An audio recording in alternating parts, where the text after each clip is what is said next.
안녕하세요. 예, 머스트 컴퍼니의 차주원 대표예요. 예, 반갑습니다. 예, 뭐 저희 회사 또 소개를 해야 되는지 모르겠는데, 예, 뭐 글로벌 기업입니다. 그래서 에이전시, 예, IT 에이전시 이제 전문으로 하고 있고요. 나이지리아에서 저희가 또 좋은 동료를 뽑으려고 저희가 지금 라고스, 그다음에 아부자, 칼리바까지 이렇게 지금 여정을 이어가고 있습니다. 여기는 어디? 예, 칼리바. 칼리바에 왔고요. 세 번째 도시네요. 예, 그래서 이 도시마다 저희가 테크 세미나를 열거든요. 그래서 오늘이 또 이제 칼리바의 테크 세미나를 하는 날입니다. 그래서 이렇게 와 있습니다. 예, 감사합니다. So today's event, I think it's really very important for the Calabar tech ecosystem because this is going to bring exposure from an international level. We have the CEO and founder of Moss Company, Mr. Johan Cha, right here with us at this mixer. Grew Innovation Hub community, Calabar Tech community, Siphon, and different blogs, honestly. So it was a great time, Mox coming to Calabar to see how we can understudy what we're doing in the ecosystem. It's something that we're very grateful towards. Okay, so we have a lot of techies ranging from developers, web designers, cybersecurity experts, and a lot of techies. And we also have a lot of founders, people that are non-techies that have come to learn what tech is all about, and they are really enjoying themselves.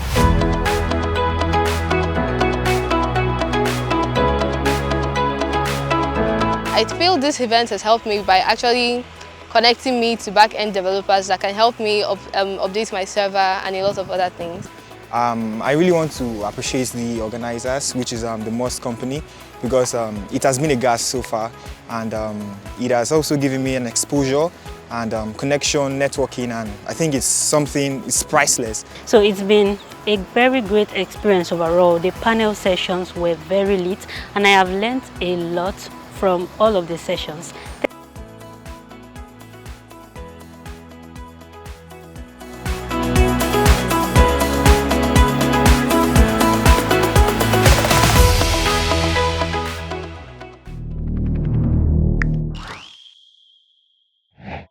Speaking, the CEO of Moss Company, the founder and CEO of Moss Company, also known as Moss FinTech, a global IT agency specializing in fintech development. Walked in, I'll just briefly read from here. He graduated from Kyung-hee Haiber University with a degree in asset management and founded Moss FinTech in August 2019. Please, ladies and gentlemen, can we welcome the founder of Moss FinTech?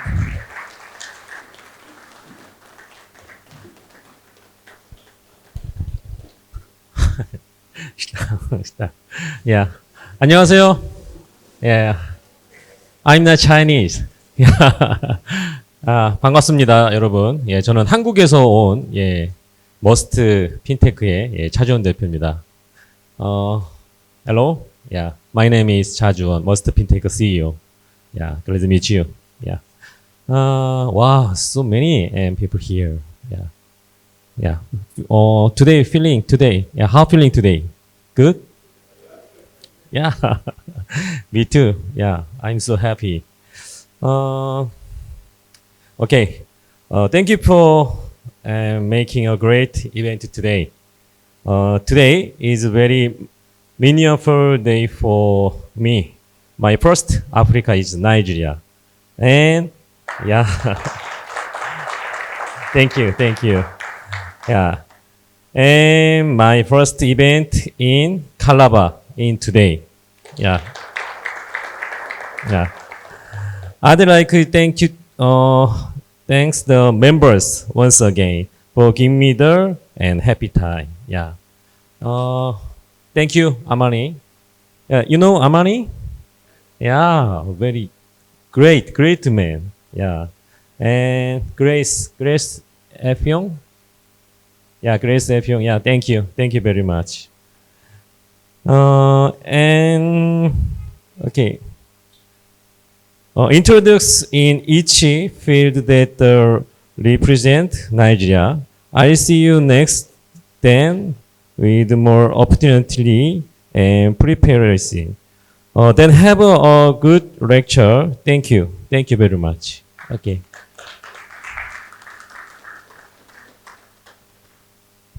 And while that is going on, I'll please like to read a brief intro of each of our panelists. Oyoefum is a visionary leadership coach and ecosystem builder dedicated to advancing technology and entrepreneurship across Africa. With 7 years of experience in the nonprofit sector, he founded the Guru Innovation Hub in Cross River State to serve as an open living lab where technologists, social entrepreneurs, government actors, and impact investors collaborate to solve real-world challenge. Through the related Guru Foundation, Oyo has empowered thousands of young people with soft skills, mentorship, and startup support program, extending the foundation's reach across multiple African countries. Recognized internationally as a 2009 Obama Foundation leader, he combines his academic background in biochemistry and public health with a passion for digital economy and youth development. Ladies and gentlemen, I'd like us to please welcome Mr. Oyoefum as one of our panelists.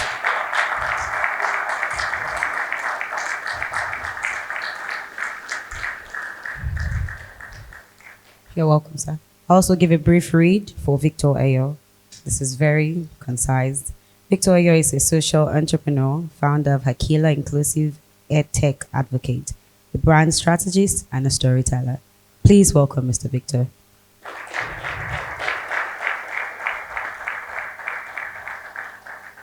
Also going to be introducing AKA our ecosystem daddy. Patrick M. Ndifon Jr. is a seasoned product manager, venture strategist, and ecosystem builder, passionate about unlocking Africa's potential through technology and innovation. With over 7 years of experience supporting startup and MSEers, he helps team design, validate, and scale customer-focused products across emerging markets. As a founder of Siphon.org, he has mobilized, I hope I called that right. He has mobilized over $10,000 to empower youth-led startups and strengthen entrepreneurial ecosystem in cities like Calabar. Through Hack 51 Africa, he bridges the education to employment gap by connecting young talent to real-world tech opportunities. Patrick currently serves as a community manager at 3MIT Nigeria, the world's largest digital talent accelerator, fostering collaboration and career growth for thousands of learners nationwide. He holds a BSc in computer science from Unicor and an executive MBA from Quantic School of Business Technology. Can we please welcome Mr. Patrick Ndifon?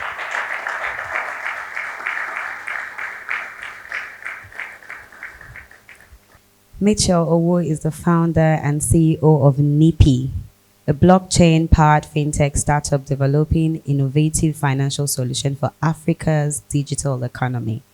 Nipi is designed to facilitate instant, secure, and efficient local and cross-border financial transaction as a fraction of the traditional cost, redefining how people and business move money across the continent and globally.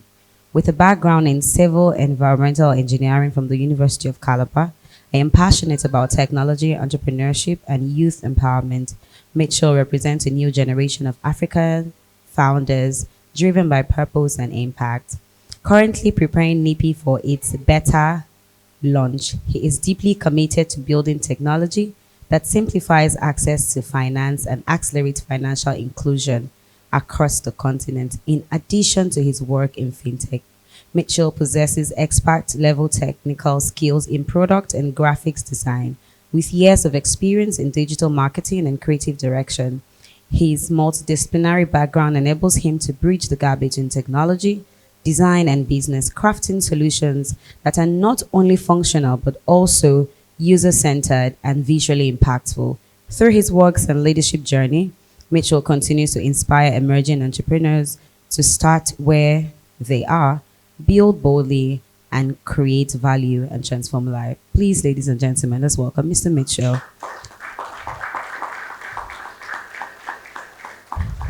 The panel is going to be speaking about building sustainable tech startups in Calabar. Please enjoy the moment. All right, so I am Gift Afotu, a cybersecurity analyst, and I'll be your moderator for this panel. So we'll be speaking on building sustainable tech startups in Calabar. When we talk about founders, entrepreneurship, every question that is being asked is, how do you sustain it?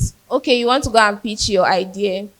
They'll just hit you with, okay, this is a lovely idea, but how will you sustain this? How will you make profit, right?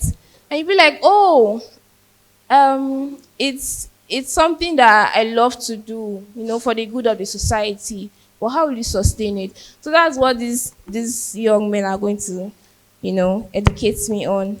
So this question is to everyone. Please don't run away from the question.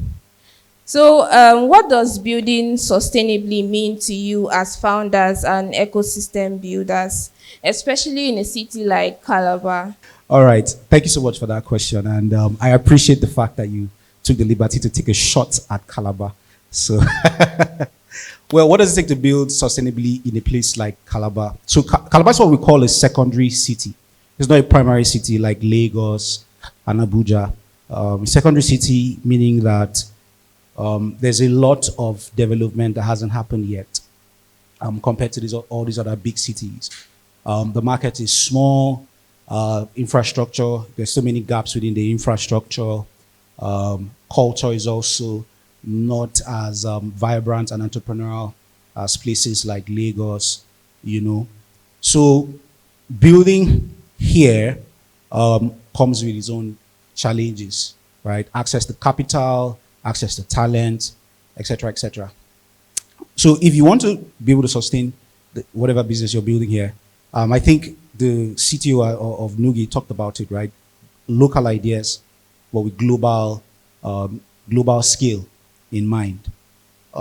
Because when it comes to businesses, markets are important, right? The size of your market is important. And a small city like Calabar, a small market like Cross River, isn't enough to really sustain many businesses, especially startups, because startups are they're very demanding, right? They're very expensive to build as well. So you want to, in as much as you are building locally, which is very important because that helps you to really understand and build a certain level of intimacy with the solution. You need to also think about how you can scale that beyond the local space, because it is that global market that would be able to sustain you as well. So that for me is just a bit of my own perspective on how to build sustainably in a place like Calabar. Thank you. Okay, so what he said is markets. That's what I heard, right? So he said there are little people in Calabar, but if you go to Mariam Market, people are many, right? So, okay, so I want to hear someone else's perspective on how to build sustainably. Okay, thank you very much. First and foremost, I want to say a big thank you to Moss Company for this privilege and opportunity. And I want to give a big shout out to Amani Kanu. Thank you for making this possible. Thank you so much. All right, so first thing we must ask ourselves is, what does building sustainably really means, right? One time I told someone that if you're a startup or a business or a company that just makes profit alone, then you failed, right? Because a sustainable startup or a company that's going to be sustainable is going to, cover three things. And I wrote them down. And I said, they're going to cover purpose, people, and planet. Meaning that, first off, a company that's going to be sustainable is not just going to make profit, but it's also going to make massive impact. For instance, right now, this event that we're having today with Moss Company, right? They're not just making profit, but they're also it's not just a fintech company, but also a company that is making impact, right? And then nothing that we're also going to look at to is purpose, right? What is the purpose of that company? You know, I walked in when the city of Nugitech was talking about Nugitech and how they started. And as you hear me speak, one thing I discovered is that there is purpose, right? And you're just going to know that, okay, this is a company that's going to go for the next 10, 15, 20, even 30, right? And all of that. Then another thing we're also going to cover too is planet, right? So I talked about purpose, people, and then planet. So those are the 3 P's that you have to cover if you're actually going to build a sustainable company. Thank you. I don't know if it's the air conditioning or his anxiety, but I've been shaking since I got here. So, anyways, thank you for the opportunity, the Most Company. Thank you, Amani Kanu, and thank everyone for coming out. So, being sustainably, right? The first question we should ask ourselves is, what's sustainability? You know, sustainability, the ability to sustain. And what does it mean to sustain? It means to be able to continue for a long period of time. Right, so building sustainable means you're building what can last for a long period of time, or without interruption, right? And now, you know, for you to be able to build things that can last for a very long time, you need to understand the problems. Like he stated, that's the CTO of Nugitech, that you need to understand, you know, the problems that are around you. And now, you know, there is this tendency to want to build with hype. I mean, there's a whole AI hype going on right now in the whole world, and everybody's building AI. This AI, you know, like AI, knows AI, and it's crazy because you look at these companies and they're not really solving any problems. Those are no problems to me. I don't see why you see that as a problem, right? And, you know, people are just building things just to raise funds, to do announcements, to just be on the headlines. And if you look at this company, next 2, 3, 4 years, you're hearing that they've exited, they've sold, they've been acquired, or they've shut down because these companies are not built to last long and we're not solving real problems. So for you to be able to build something, you need to look at the problem, that's an actual problem, and then tackle it with realistic and, you know, scalable solutions, right? And, you know, looking at the Calabar environment, you know, there, like you said, there is this tendency to want to compare Calabar to, you know, other cities like Lagos, Abuja, Port Harcourt, and all that. But, you know, doing that will just divert your attention from the main purpose of what you're trying to do, right? You know, Lagos is Lagos, Calabar is Calabar. If you want to compare it, you're on a long term, right? So you need to understand the environment you are in, build for that environment, and grow in that environment, right? You can't compare the 2 states. So basically, whatever you're doing, whatever you're trying to build, whatever solution that you feel like is, you know, that idea that you have in mind, look at it on the long run. Is it going to last? Is it going to solve any problems? In the next 10 years, would that problem solve still be a problem, right? You know, you see people solving things in finance, people solving things in healthcare. It's because they look at this has been a problem over the years, and to see a problem in the next 10 years to come. So there have been solutions to solve those problems on the long run. And that's basically how you build sustainably. Well, our own approach towards sustainability, building a sustainable ecosystem in Cross River said it's quite simple. We started first with infrastructure. There has to be an infrastructure that enables technology to occur. So we started with collaboration with Cross River University of Technology to set up a hub. So that hub gave us a space to think, a space to bring people together, a space for young persons to actually experiment with their idea. So we're able to solve 2 major problems, provision light and internet. So I think that when there is basic infrastructure, then obviously technology can strive. I think one key issue, one key problem with technology is actually people trying to build startup without infrastructure. Why we have a stronger fintech ecosystem in Nigeria is because of the banking sector and the telecos. So every other sector that must thrive, obviously there must be an investment into infrastructure. So I believe that with more infrastructure coming up, like Cross River State have invested into a tech hub. Now we have, I think, up to 5 tech hubs in Calabar. When there are more tech hubs, obviously the ecosystem will also become more vibrant. Then number 2 is actually development of talent. We can talk about a sustainable ecosystem without having talent. I think there's obviously a time that if we had a program like this, we wouldn't see a handful of people here.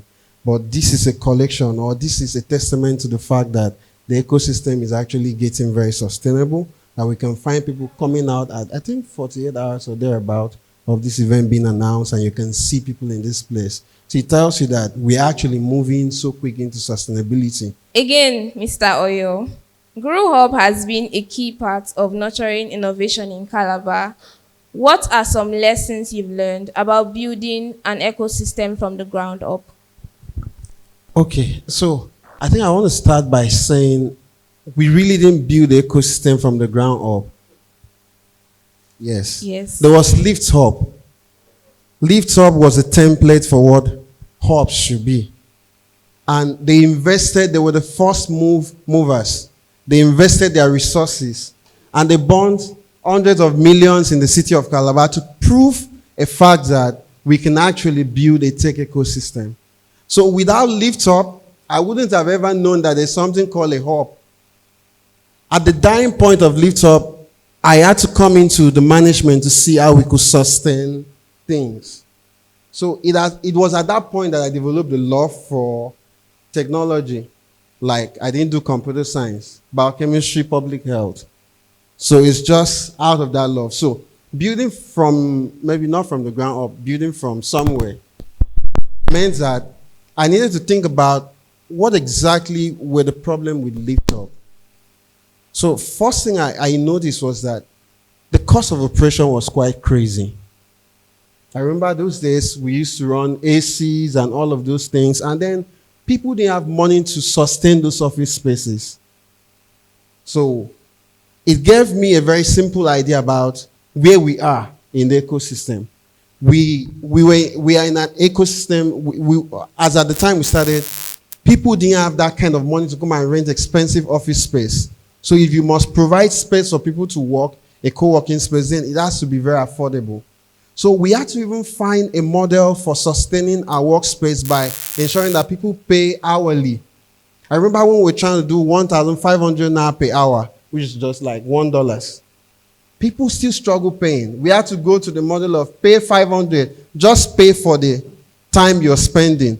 In Crewtech, we are doing 300 naira per hour, just to ensure that young people can sit down and work. So my first idea about building sustainability and all of that is you have to think about the business model. And I must tell you that a startup, or it's purely a research. You're basically trying to research what will work.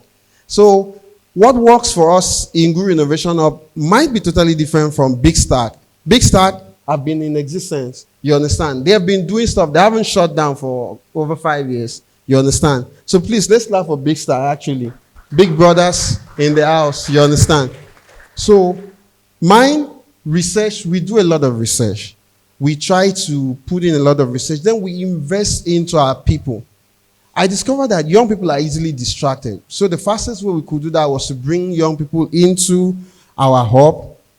You see, there's no day you come to our hub that people are not sleeping in the facility. Young people are sleeping there. And you know, when they sleep, sometimes they don't even have food.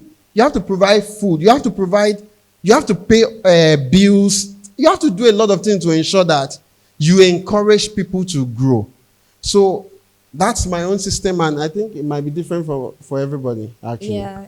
So moving on, this question is for Mr. Mitchell. It's Mitchell, right?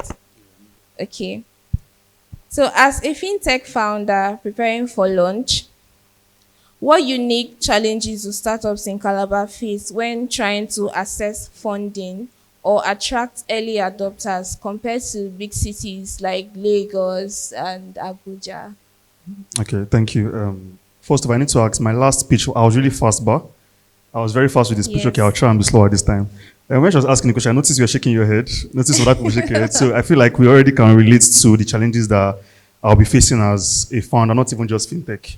So first of all, it's access to accessibility, basically. So a few months back when I was in Lagos, I went for a couple of events. I went for the Lagos Startup Fest, Lagos Startup Week, and then in just those 2 days, I knew the amount of people I met, I knew the amount of CEOs I met, the amount of VCs and angels I was able to walk up to and have a conversation with. But in Calabar, I've been in Calabar for the past, let's say 7-8 years, and I cannot count.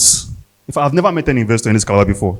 You know, Wow. like I have not. I've not seen. I've got like the events that they say they do and the everything. No, it's not an insult. Shocking. It's not an insult, right? I'm just telling you facts, and I mean some of you can relate to that, right? You see, so it's not a thing of me. I'm telling you based on facts. I've lived in the 2 cities. So, you know, that issue of accessibility, right? You know, unlike Lagos, unlike other cities, you know, you have access to these guys. You go for events, you are meeting someone that can change your life in a second, you know. But here, you know, the issue I faced here, first of all, is in terms of funding, is that accessibility to VCs, investors, angels, and you know the likes. And also another issue I faced, you know, apart from just the access to these guys, the access to talent. So there's time I did a call out for developers. I also have my team members here, and they can see me. So I did a call out for developers. I had about close to 100 entries, all of them Lagos. And I was now wondering, most of my audience is in Calabar, most of my audience are in Calabar. So how come I put this out and I'm getting, applications from Lagos, Abuja, and I'm like, where are the developers in Calabar? Where is the community I can send in my my call outs to and get these people from? So there is that gap. There is no, first of all, there's no community. There are communities, but there is no, I don't see, the only guy that I see doing a lot of coming in is the blockchain guys, the crypto guys. There's the blockchain community Unica, there's the Bitcoin guys, there is Avalanche, there is Solana, there's all that. But, it's tech community in Calabar. I've really not seen that. And I feel like that's a serious problem in terms of, trying to be in a state like this because, if we didn't come out like this, how many of you would have known that there are startup founders like us here? None. So because we need to have more events like this that would allow us to, connect with, talent, connect to investors, connect to VCs, and basically build, that ecosystem or that, industry we're trying to create for another stage. We can build ours here, coming together like this more often. And, I think I'll talk about this another, my boss, this one that everybody's looking at you, looking at me. Yes, because we have Calabar techies. No, see, I will defend myself. I didn't say there isn't a community, right? I'm saying that, if you want to compare and if you want to look at the activity of this community, like I said, I've seen the blockchain guys, they're always very active. You will say, but this blockchain, this one is doing this one. But when you talk about the general tech community, I hardly see, you guys do something. So yeah, basically, accessibility, access to the VCs, access to networks, access to communities and all that. Yeah, thank you very much. I know I've shake tables, right? But the tables will remain stable. I have a special question for Ecosystem Daddy. Mr. Patrick, you worked with startups across the South.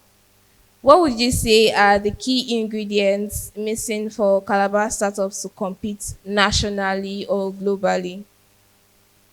All right. Before I answer that, so I'm going to answer that, but I think it is important that I do justice to some of the responses that our panelists give, and I'll give my reason for doing that. First of all, we have Moss Company in the house, and I think this is a very important event for each and every one of us here in this ecosystem. So it's important we have a very good showing of the potential and capacity that we have within this ecosystem. Because I don't take this opportunity for granted. Amani can tell you that when we had the conversation of bringing, of having this event, I was so excited. It was a really, really big privilege. So let me even say thank you, Amani, for doing this, and also thank you, Moss Company. The ecosystem has a history, and I think a lot of people are unaware of it. And I understand, as a culture, as a people, it's not our culture to usually do a lot of research into the origin of things. That's normal for us. We don't have a very strong research culture. Before the Lift Hub, as far back as, I think Tinapa was birthed in 2007. I don't know if people remember that. So in Tinapa, there was a hub called Ideas Hub. How many people remember Ideas Hub? Those were the early days of this ecosystem. And at Ideas Hub, there were a lot of things that were done. There was something called the NASA Apps Challenge. We had a lot of young innovators in the space. I remember I was part of them. There was someone called Victor Hejamaizu. It was a team from Calabar that won the local challenge, NASA App Challenge, and they went to Lagos and then won the national competition. That team came from Calabar. There's also, how many of you know Technovation? How many of you know Grace Ihejamaizu? Long before the Lift Hub came, Grace Ihejamaizu has been doing a lot of work in this space for girls in tech. So she, largely due to her efforts, a lot of young ladies got into the tech space. They are here. I can point them out, and I'm going to point them. 1, 2. There are so many ladies in tech that have been groomed in this space long before the Lift Hub. Then there were other platforms. There was somebody called Joseph Enesu. I'm sure a lot of people would know Joseph Enesu. There have been individuals who have sacrificed themselves on the altar of the ecosystem to build this space to the point that it is today. Lift Hub is probably 5th or 6th generation. If you look at the history of this space, I took a personal effort to study that. There's also Nugitech. Nugitech is, I would say, is like the godfather of a lot of tech innovation in this space. Even before the lift up, they've been involved in providing, stuff for government and all of that stuff. So there's a lot of history in this space. A lot of activities have gone on. All right, so the history is longer than that. And then when it comes to the community itself, there are several communities. Blockchain is part of tech. I think when we separate that, we undersell the ecosystem. Blockchain is a part of the tech ecosystem. All right, and there are many communities. There has always been communities. I think one of the biggest problems is usually as tech people, we're often in silos. We are in our rooms, in our spaces. We are very introverted and everything, right? So oftentimes we don't know what's happening in the space. There was a period where I would just literally go out and look for events. I have literally just driven somewhere and I heard there was an event and I just walked in. There are events happening in these spaces. Sometimes it's a problem with marketing and pushing and all of those things, right? So I think Mitchell is like 5 years late. So there's a lot of activities. And, as more and more people begin to connect with each other, I think we now discover that, look, even me, I have been to the length and breadth of the city looking for activities. And sometimes I'm even surprised that, oh, so there's this stuff happening. You guys are doing this. You guys are doing that. I remember I went for a Figma event, and I was shocked. I've never attended a Figma event before. But they've been doing it for years, you get. And that's happening within the space. So I think that it's very important to recognize, one, the history of this space accurately, and also recognize the impact, the value that is within this space. Now, when it comes to startups, right, what are some of the things that startups can do to become globally relevant? It's just one simple word: research and innovation. Research and innovation. It doesn't go beyond that, because you can't be building something in a space that you don't understand deeply, and that's what research does for you. Right? Where you need to have deep understanding of the problem, all right? You also need to understand the market that you're in. You need to understand the technologies that you're going to leverage to solve that problem, all right? And then you need to understand business itself to be able to scale it. I've met, by the way, investors. All my investors, I met them here in Calabar. I've raised over $100,000 from investors in this space. Joke's on you. So from here, so they are here. Okay, one investor told me one thing: we are lacking entrepreneurial talent, and the only way to grow that entrepreneurial talent is for founders do research the required skills and knowledge that they need to build that business, and then apply it. We're in an era of building. We need to build now. That's the only way we can build entrepreneurial strength. Thank you very much. Oh my God. This question is for the one quiet person here.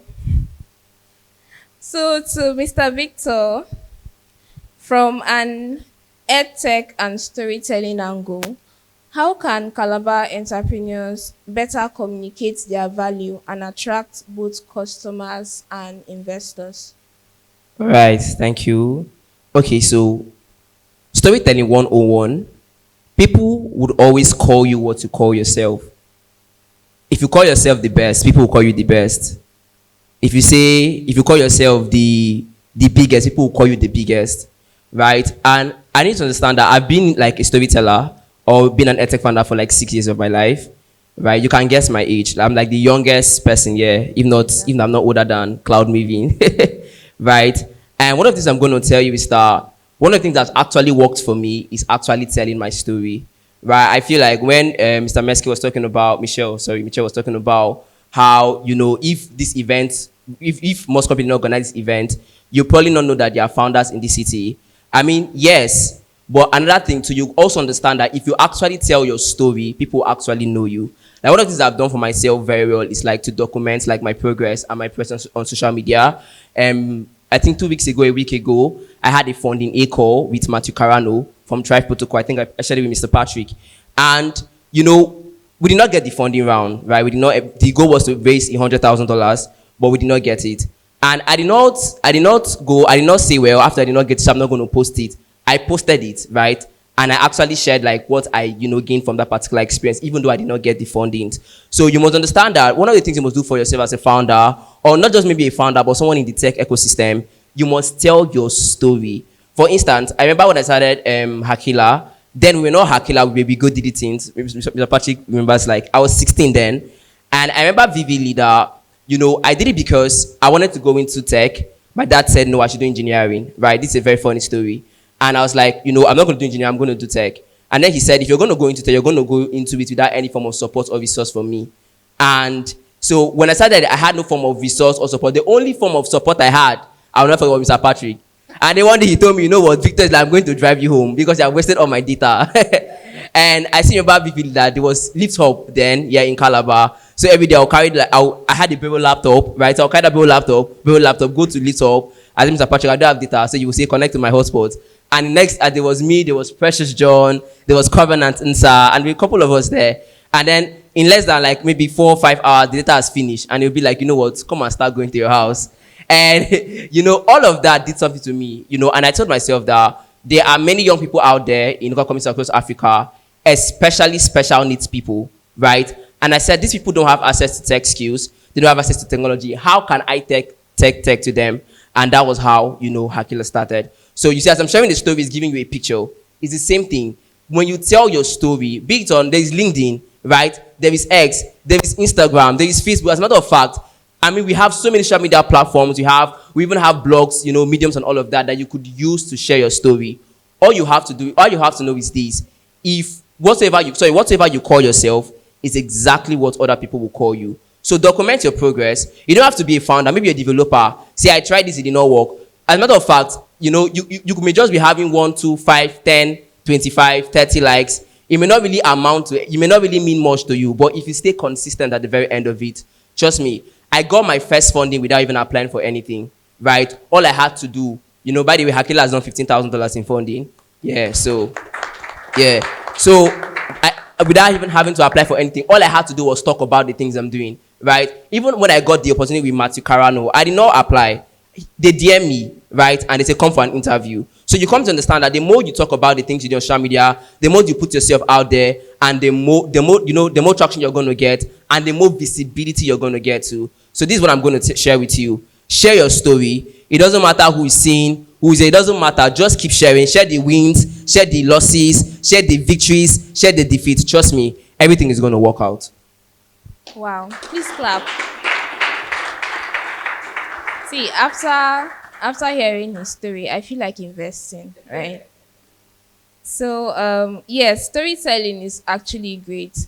I don't know if we have heard of Estebe. Who has heard of Estebe? Oh my God. Okay, thank you.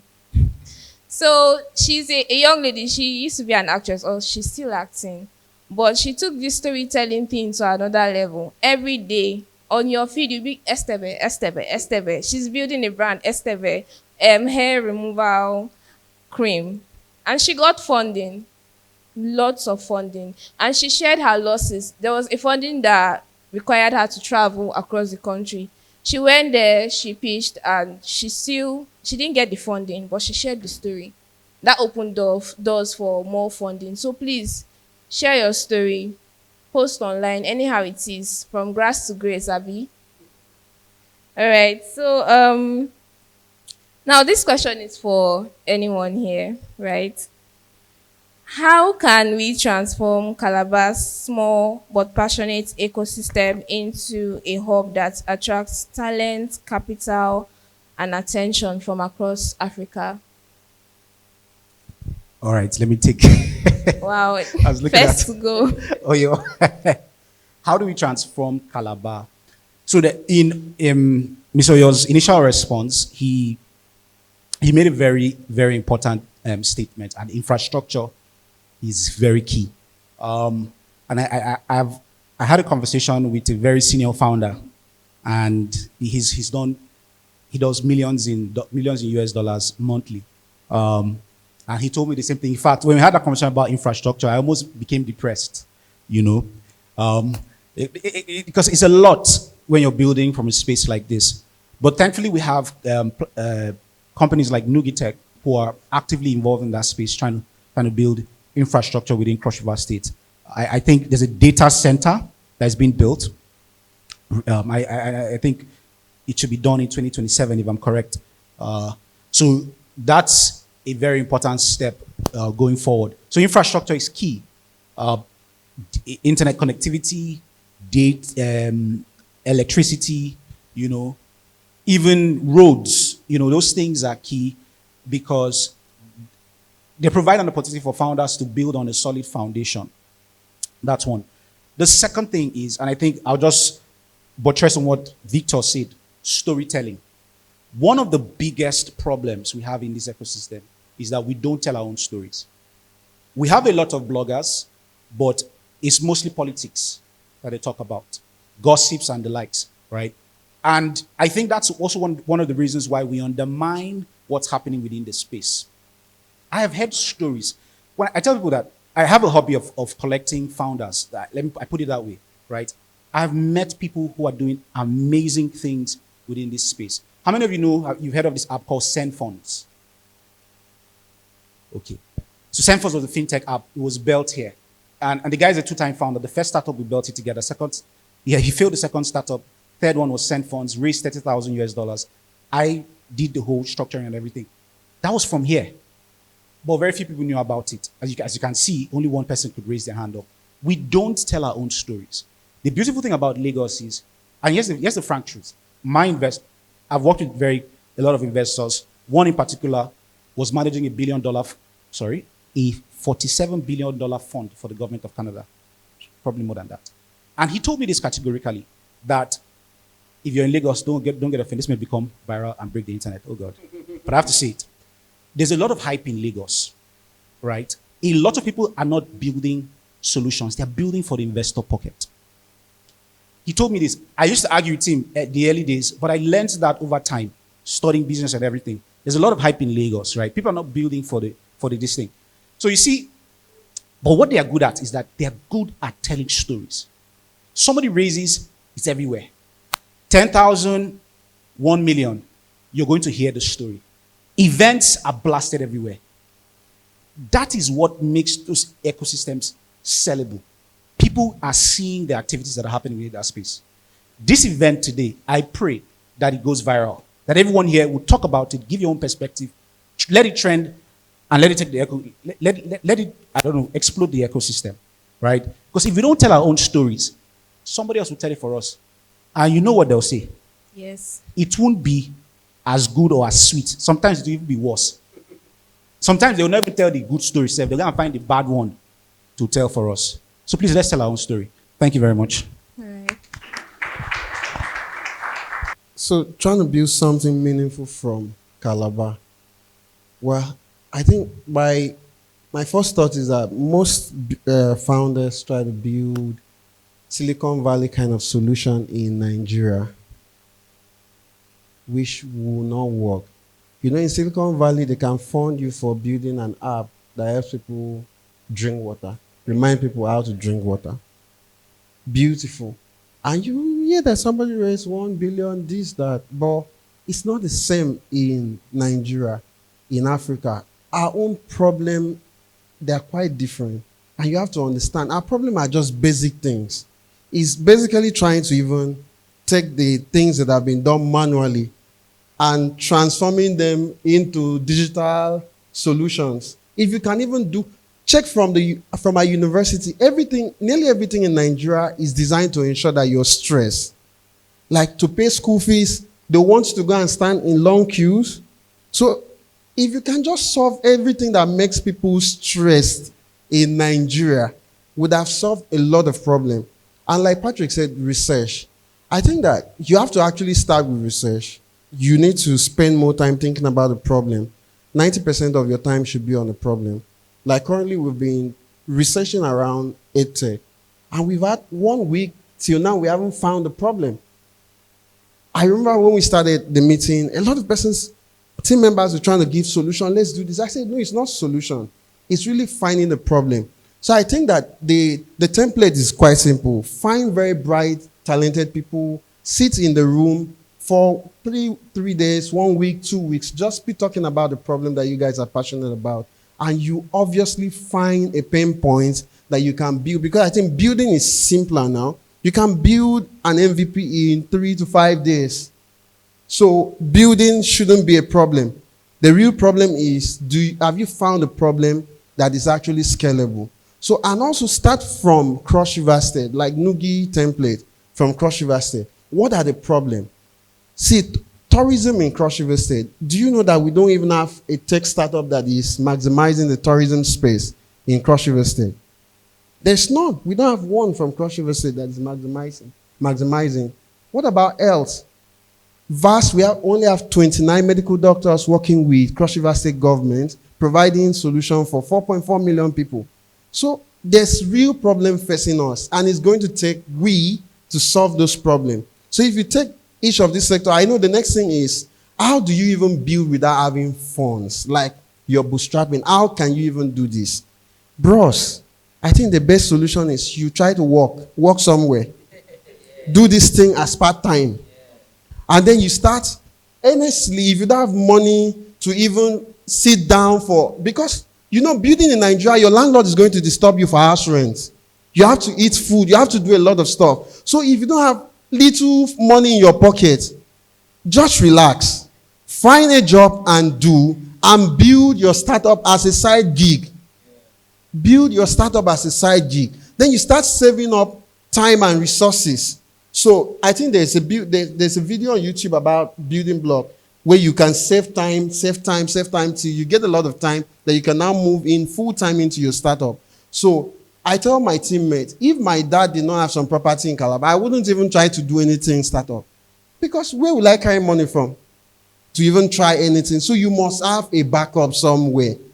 That your backup, if you don't have any money from anywhere to even try anything, find a job and do. When you do that job, you start building gradually. Then ship out the solution as quick as possible. Now, the next form of research should come from your users. Honestly, most of the things I thought about when we recently launched Iwan Food. That was August. Most of the things we thought about, my team members are here. The things we are seeing, we never envisaged them. Most of the things I know about the quick commerce space, I never knew them when I was trying to research. But because every day I'm doing that, it forces me to research more. And customers are going to tell you, do like this, do like this, do like that. So you take that and you keep refining your products. And then before you know, you have a product that is very good. And you can't even have a perfect product. There's no perfect product anywhere. It's always you must always keep improving. So when you push out that product immediately, you're going to research from people. Then when you research from people, marketing is everything. Your beautiful application that is lying on your laptop is nothing without marketing. I think marketing, and that's where startup fell. Many people have built many things in Calabar, but they are not aggressive enough. Recently, a friend told me, Oyo, is it that you cannot walk into University of Calabar and stop to students to sign up on your platform? I said, really? But you used to teach us how to run things without no money. I said, yes, I used to do it. So how come you've not entered University of Calabar and onboarded people? A bit, I felt comfortable with the traction we've done. Yeah, we've done GMV more than $10,000 in 2 months. So I felt maybe a bit comfortable. But when she told me that, I realized that there's so much we can still do in the space. So we must be crazy about marketing. And how do we build things from Calabar without all of you supporting? Like, trust me, you want big startups to be available to do community event. Do you know what community event means? Do you know how much you spend? I know how much you put into this. But you can't even encourage by number one, even help us to have traction. Traction of users. You're not on the platform. We launch, you never sign up. Sign up will not take you anything than data. Your number can even help us to talk to investors, but you don't even want to be part. You're not sharing to other people. So for us to build startups in Calabar that we are going to attract funding, we must get all of you to start talking about these things. When you see it in different communities, push it as your stuff. And when we grow, we'll be able to employ. We'll be able to pay more. We'll be able to sponsor so many things. When we start having startups that receive proper funding, bros, there will be plenty of events in Calabar. Wow.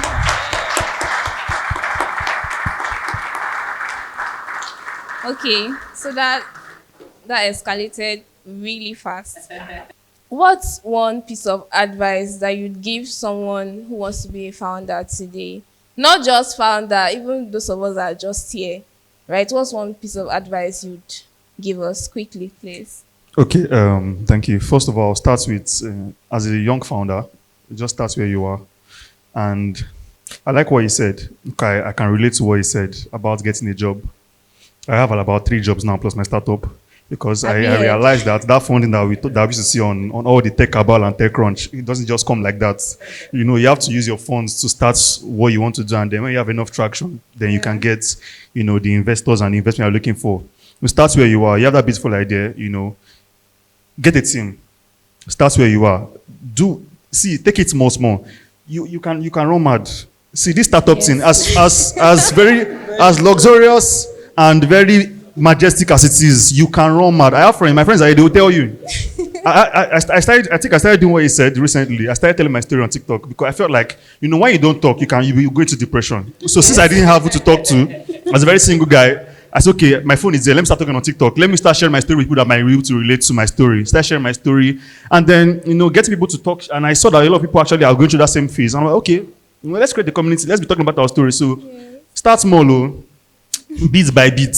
Don't rush anything. If you can't get a job, it is not easy out there. Trust me. Don't be a founder. That's what I'll just tell you. Oh my God. Don't be a founder. Don't found anything. Find yourself first before you go and found anything. See, I'm saying that it's like joke, but the truth of the matter is, I mean, look. Well, laughing because we can't relate, right? Just life is not by force that everybody must be a founder, right? There are very high paying jobs out there. Do well in school, get a good job. If you really want to find something, when you have enough money, you can find something. But before that, just, you know, take life step by step, and then you get what you're trying to achieve. Yeah. Thank you. So I'm just going to like emphasize on what Mr. Oyo said about community and support, right? And you know, when Mr. Patrick was talking, that was the first thing I wrote down, community and support. I was asking myself, how many of us see posts from Mr. Patrick maybe on X and just skip it, right? Yeah, how many of us see it on maybe Facebook or LinkedIn and just skip? How many of us see ad from Iwang Food, right, and not sign up? Or Hack 51 and not sign up? You know, these are like busy things that, you know, if we actually give attention to, it can really help the ecosystem like grow. So just start best by joining a community. There's Calabar Tech community, there is Hack 51 community, there's Siphon community, there are several communities you can be part of. And then push, right? Let's say now that, how many of us we posted the most company events in Calabar? Can you see? Not even 70%. Traitors. Not 70%. So another thing was also understand, if you have to go, it doesn't have to be about you. Right? It does. Example, now if I'm hearing that Mr. Patrick is going for like a round of 10 million, I'll just come and tell him, sir, how can I be part of Hack 51? Right? Very sharp, very, how can I be part of it? So it doesn't have to be about you. It can be about Mr. Patrick, it can be about Mr. Michelle, Mr. Oyo. All you have to do is just, you know, connect to it. Be a part. Example now, Aman is hosting one of the biggest tech conferences in this Calabar. I already reached out to him that I want to be a part of it. That is how to support. That is how to be a part of a community. It doesn't have to be about you. So if you cannot make it about you and you can make it about some other person, we're going to see a lot of progress in the ecosystem. Thank you. Thank you. Okay, Mr. Patrick, you don't have any advice for us. We should go like that. Wow. Okay, so this has been amazing. So Founder 101, please don't quit your job. I know the idea is very sweet. Just build it, but maintain your job, okay? Don't tell your boss that, please have an idea to pay your bills, right? So don't quit your job. And I hope we've all learned how to build sustainable tech startups, because tomorrow we might be a founder. Thank you so much. This was amazing. Thank you. The Mox founder came and we did not greet him in our native language. So, you know, this is Calabar, and let's greet him in Calabar. So, want to greet you in Calabar. Everybody, can we be upstanding? Let's welcome him in our native language. We can call him Ete. Ete Medio. Can we say it together? Ete Medio. I think before the event is over, we'll give him an epic title. Yes, we'll give you a title before the event is over. Thank you. And Amani, thank you for bringing this to Calabar. Good day, everyone. I'm Victor Casey, co-founder and CEO at Decenter AI. And I just have a question for Mr. Oyo, right? So who would you consider a more successful founder? quite successful founder who just builds for the system and raises and raises and just flies on, or a struggling founder who's trying to build for impact but never really impacts anything. So that's one. Secondly,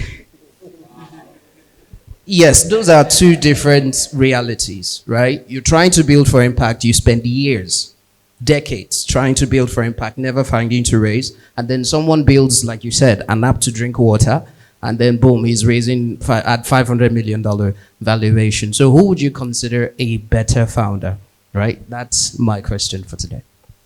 Beautiful question. So I think that the comparison between the startup space in Africa and America is a problem. That's the biggest problem. You see, the former city of this popular OpenAI, Mira, she raised over $2 billion for a 6-week startup that she launched. That can't happen in Africa, because 2024, the total amount of funding that came into Africa was about $3-point-something billion. But one person raised $2 billion plus. So I think that our struggle is quite different. You must understand, he talked about purpose. What exactly is your purpose as a founder? Your purpose might be just helping your community live life better. So your competition should actually be you. But understand something about entrepreneurship. You know, innovation is about finding a new way to do stuff that have existed and then ensuring that you come to commerce. They must be commerce. So if you say you're cut out for entrepreneurship, not non-profit, you're an entrepreneur, you must see how to build and then scale. Why we talk about technology is because startup, in the real sense, is just two things. You're going to use technology and you're going to scale. So you may try to scale and it doesn't work because maybe you don't have the funding. But keep being in the game, keep trying out different things. One day, you might actually find your soft spot. Your problem also might be maybe marketing. Most times, tech founders, technical people know how to build, but they don't know marketing. Like in my team, I teach all of them to become marketers because we've seen the transformation that happened from the time of Steve Jobs. Steve Jobs redefined what a tech founder should be. Don't only be a technical guy that cannot pick this mic and convince the whole house to sign up to your platform. Because you have to raise money and you have to convince people. You need to have people market. You have to market the product. You have to convince people. So most times you have great stuff, but you don't know marketing. And if you don't know marketing, nobody will use your product. Nobody will know about whatever you've built. So a successful entrepreneur for me is the one who thinks about profit and includes impact. Hello, good afternoon, everybody. My name is Festus Emmanuel. So my question is to Ecosystem Daddy. So there's a lot of conversation around the ecosystem being ready and all of these things, right? But what are the indicators? Before I ask this question, I want to lay a background, right? For investment to come into an ecosystem, the ecosystem should be right to receive that investment. So currently in our ecosystem, what are the indicators? Would you say, oh, if this happens and this happens and this happens, this ecosystem is ready for investment? Because the inflow of investment in this ecosystem is low. And that is the problem, right? But the solution, question first. So, by the way, that's Festus. You were managing the tech factory at Tinapa. Yeah, so they incubate startups and all of that stuff. So his question, he knows why he's asking that question. All right, is the ecosystem ready? The reality about ecosystems, okay, so first of all, there's an entire study regarding building ecosystems, right? I know we throw this word around, but there's an entire study behind ecosystems.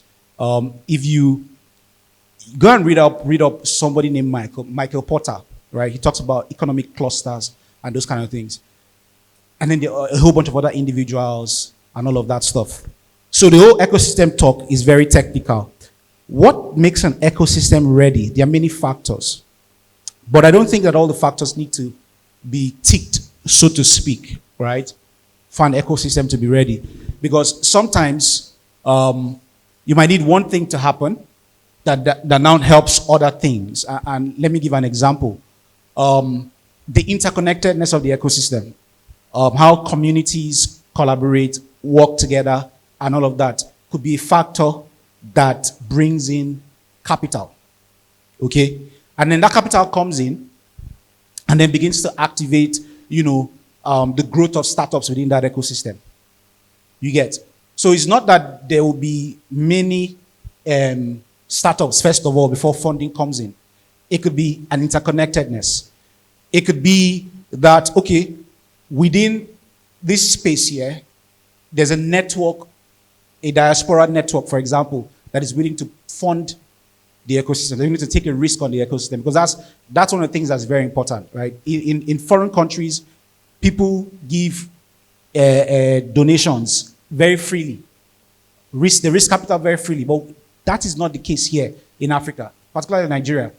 One of the things we're currently trying to do right now, well, is been a personal pursuit of mine, has been to discover local angel investors and bring them together to start investing in startups, to educate them and then get them to invest in startups, even if it's as little as $5,000, $10,000 they put into the startups. So there are many indices that is required, right? But I would say this: capacity to leverage funds is very important. Can you handle $10,000? Can you handle $20,000? Can you handle 50? Can you turn that into something profitable, or into something that will bring traction? That's very, very, very, very important. I'm talking dollars, because if I want to convert it to naira, it's going to, now it'll be plenty. If I say 100,000, it's about 100 million. You get? Do you have the capacity to handle that funding?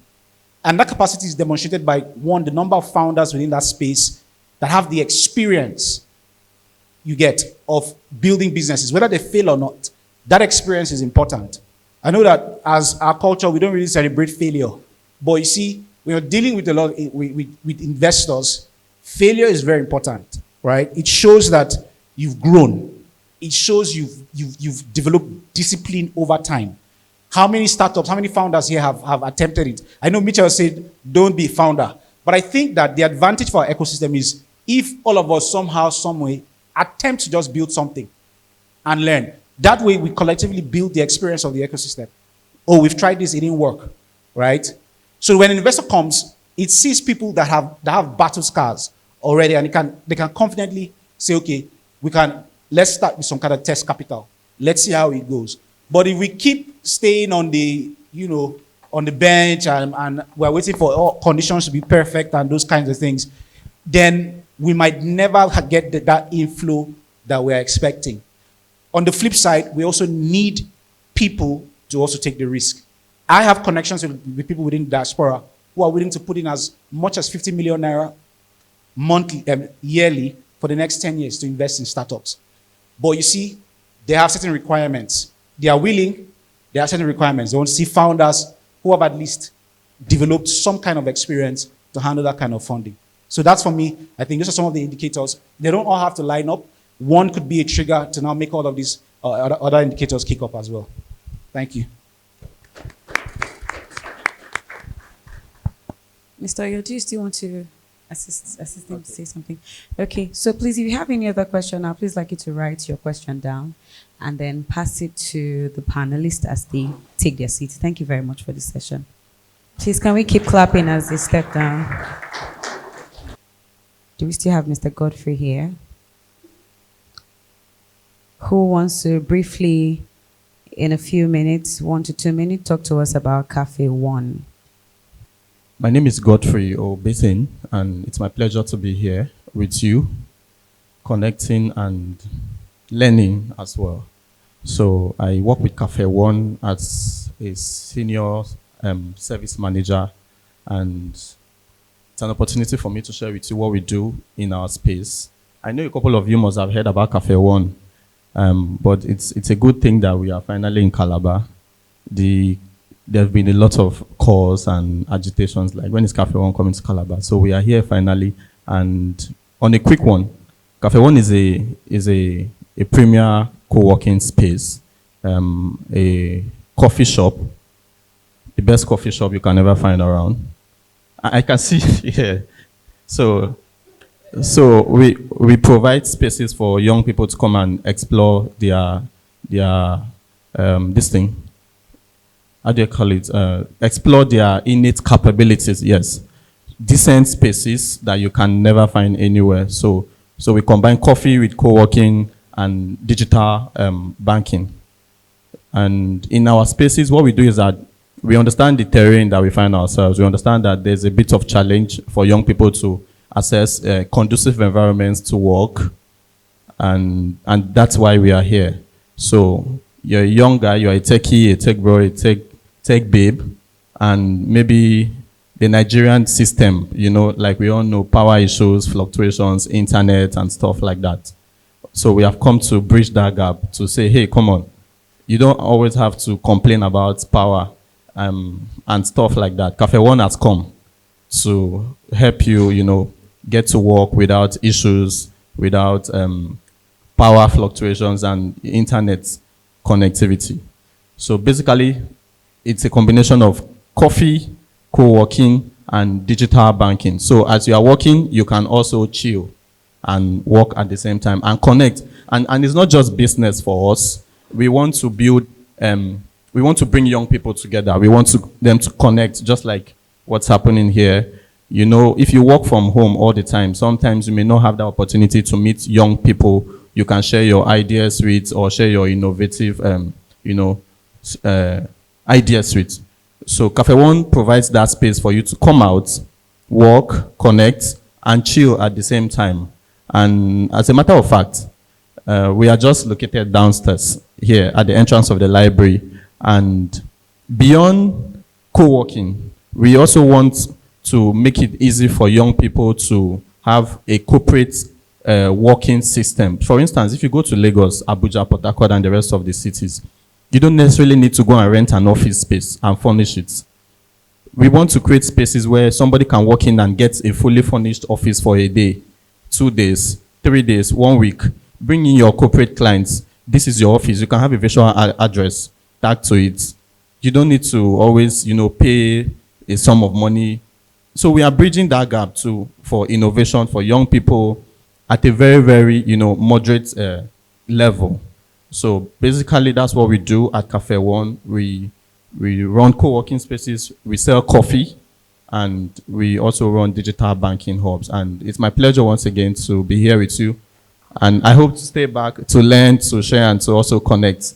And I expect you guys to also maybe make a stop on your way out to see our space and maybe learn more about our offerings. Thank you so much.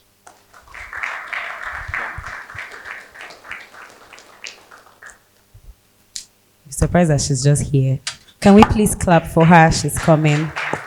Grace Effiong is going to give us a presentation on Moss Company, its mission, its product, its tech culture, and its hiring vision. Welcome, Grace. Thank you so much. Who is that? Who is that? Thank you. Thank you for this opportunity to introduce Moss Company. So first of all, before I start the introduction of Moss Company, I will introduce myself. So my name is Grace Effiong. I'm a front-end developer and a doer of a lot of things. I think there's DevOps, there's backend, there's other things. So Moss Company is my employer, and they have treated me well. Like, I am grateful for the opportunities, for the growth. I have worked. I have put my skills to work, and I'm grateful to be in this community. That's the company. So I will just introduce Moss Company, and so you know more about them. Moss Company stands out at the forefront of the digital evolution, redefining the landscape of remote work and IT services through global-to-global approach. We have cultivated a global presence by assembling a diverse and talented workforce dedicated to delivering innovative solutions across a multitude of digital frontiers. Our core Our core services encompasses a comprehensive range of activities that we do, including websites, app development, strategic IT consulting, crypto projects, integrated marketing solutions, building care, health, and beauty projects. You know, Korea beauty products. We didn't leave anything untouched. Also, operating AI-based media content studios and many other solutions. So our mission is to leverage the collective expertise of our international team and to provide exceptional value and transformative services to businesses worldwide. We are committed to breaking down geographical barriers and fostering a culture of inclusivity, where the brightest minds collaborate to drive progress and achieve excellence. At the heart of most company lies a set of core values that guide our operations. So these core values guide our interactions with clients, with partners, and employees. We prioritize excellence, striving to surpass expectations with every project we undertake. So our strategic objectives are clear and ambiguous, is to expand our global footprint. So we have established our footprint in Korea, Singapore, and so many other countries. I'm getting there. So now we want to make sure that we establish our presence globally. I mean, globally. We have lots of countries to conquer. Like what? Conquering. So we have subsidiaries under Moss Company. So Moss Company is a body of other subsidiaries. So we have Moss Innovation, we have the Moss Creative, we have Moss A, and we have Moss Company itself.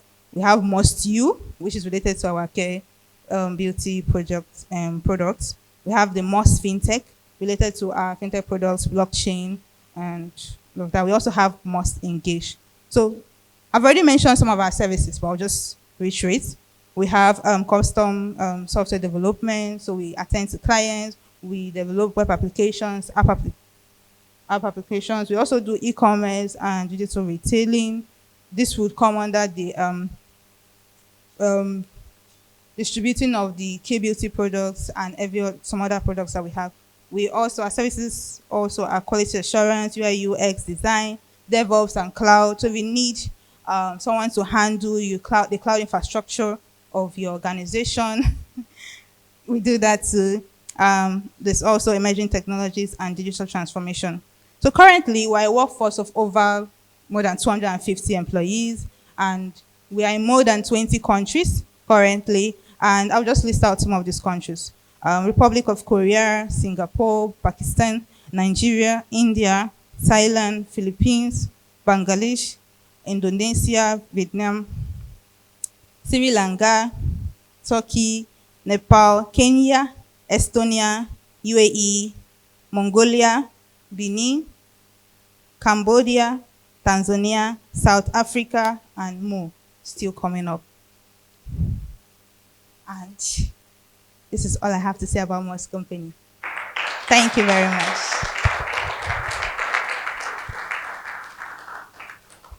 Okay, so we're going to have another panel session. For me, I think that these panel sessions are the core of why we're here, because it allows us to have conversations, allows our mind to be expanded, allows us to think, broaden our mindset, our scope, and then gives us the opportunity to ask questions.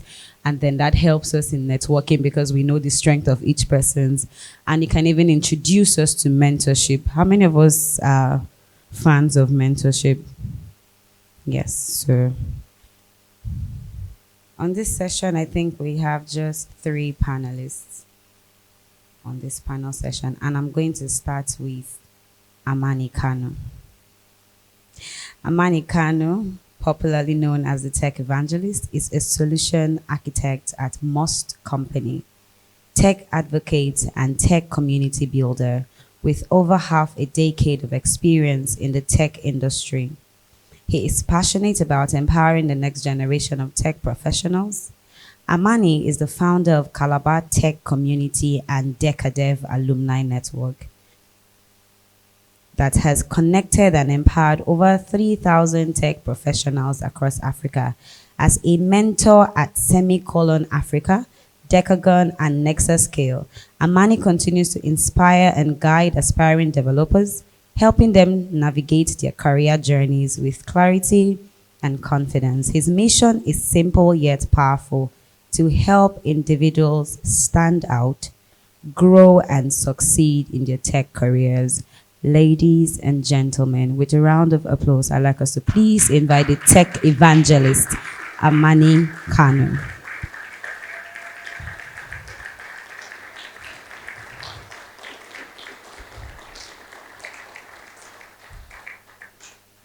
You're welcome, sir.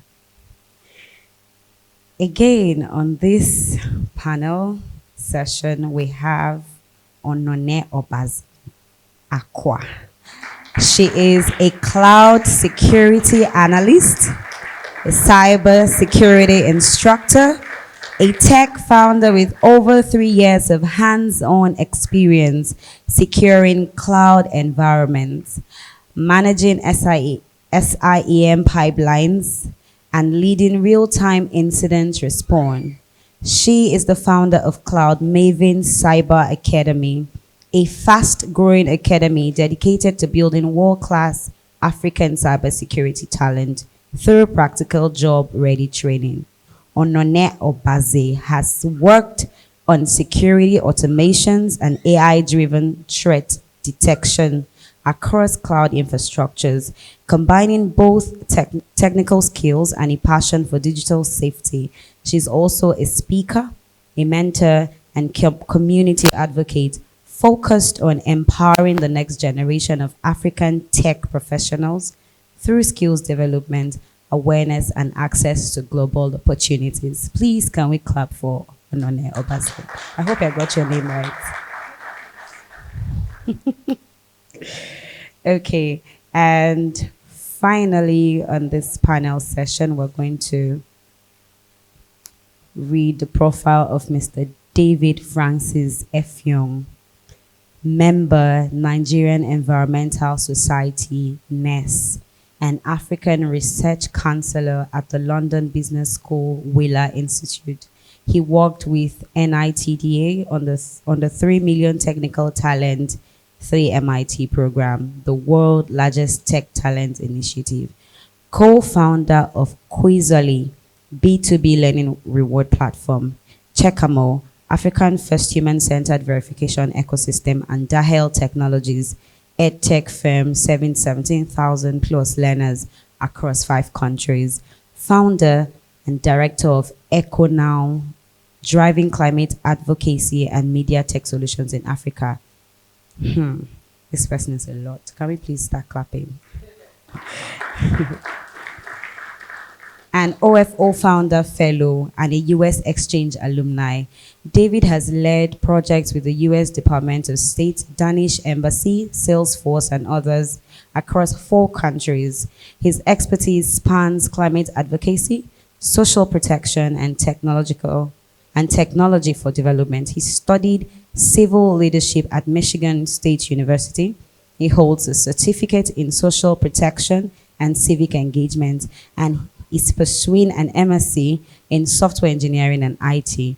Author of Tech Clarity and Opportunities, David champions digital inclusion across Africa.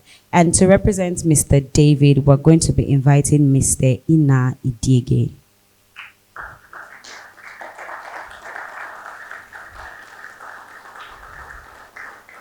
Can we please clap like we'd have been clapping for David? You're welcome, sir. And I'd like to please invite the host for this panel session.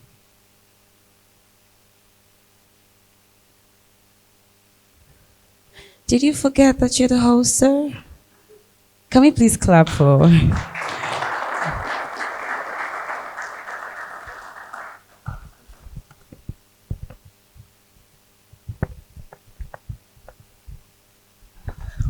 We meet again.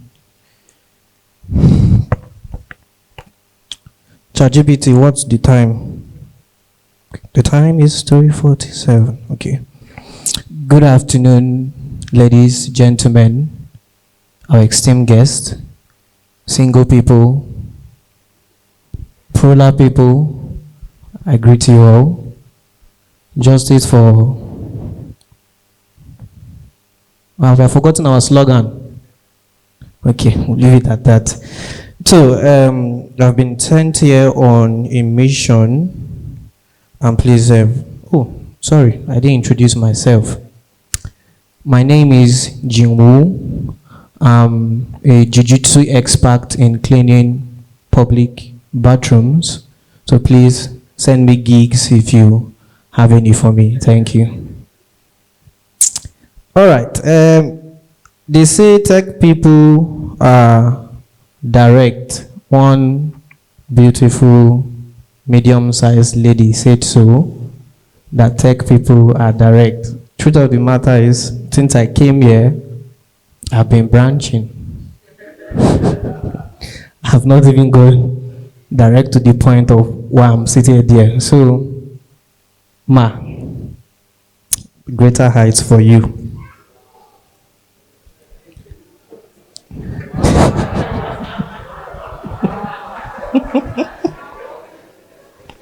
All right, so let me be direct. So, Mr. Manisa, they call you an evangelist. So you are the Indaboski Bahose.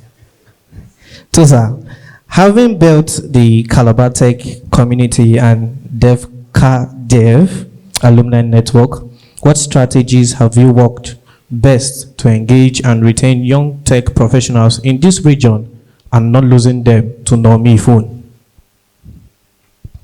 Hi, good afternoon, everyone. First of all, I'm very, very happy. I think I'm the most happiest person in this room. Clock it. Yeah. Yes, clock it. I'm the most happiest person in this room. The reason is that I have a dream before now, like years ago, that one day I will host events that 1,000 plus will be in that event. And it's coming, I mean in Calabar, not outside Calabar, in Calabar. And gradually we are seeing some sign. So that is one of the reasons why I started Calabar Tech community from scratch. Okay, so what works for me? For me is passion. Yeah. When I left Calabar to Lagos, I saw a gap between Calabar and Lagos. In Lagos, there is a lot of tech communities, a lot of things happening in tech. There is a lot of job, a lot in Lagos. But in Calabar, where I grew up from, there was nothing like that. So I say, okay, I'm from Calabar, I'm in Lagos. Why don't I just bridge this gap? So we started, some few members are here. Grace Effiong, yes, we are like 5 of us started the community like since 2021. Now we are more than 1,000 plus. So what stood out is that always have a heart for people. Whenever I see an opportunity that I feel like, oh, my people will benefit from this, I always bring it home. So that's just my strategy that, okay, this works here. Why don't you just copy this and paste here and then try to tweak it to suit that community, that locality. It will work if you actually tweak it to suit the people in that locality. And that is what I'm doing with Calabar Tech community. Yeah, thank you. I thought we'll be clapping. So, sir, if I get you correctly, passion, right? Yes, passion. So we all have heard, so please leave Calabar, go to Lagos, find passion, and please come back. All right. To the lady in our midst, my question here is, under skill development and access, they say what a man can do, a woman can do it better. Is that true? Okay, it's not a rhetorical question. I have to answer it. No, never mind. I know the answer. Men are powerful. So, the actual question. Cybersecurity is a growing field globally. How do you think African youth, particularly in Calabar, Ekobasi Junction, can position themselves for international opportunities while solving local problems? Okay, thank you so much for that question. I think one common thing or one key thing that I've heard since I entered the room from the CTO of Nugitech down to most of the panelists from the last session is the discussion about thinking globally, but starting with solving local problems. So how can that local problem now scale and then solve the issue globally? So that's basically how we approach skills for cybersecurity as well, right? The first thing would be, how can we get local talents and how can we equip them with skills that will not just serve local problems, but also serve global industries as well. So we're talking SOC analysis, cloud security, identity security, right? Threat analysis, penetration testing, which is very common, and hacking, right? So I think that's basically where we start from. You have to think locally, and then how can you now advance and make sure that the local problems that are being solved can also sink into the global industry. Thank you. Okay. So guys, two things. One, ethical hacking. I know there's one boy here, I don't want to call his name, but there's one boy here that says he wants to be a hacker. I think I'll link you to him. And the second thing she said, penetration testing, PG-16.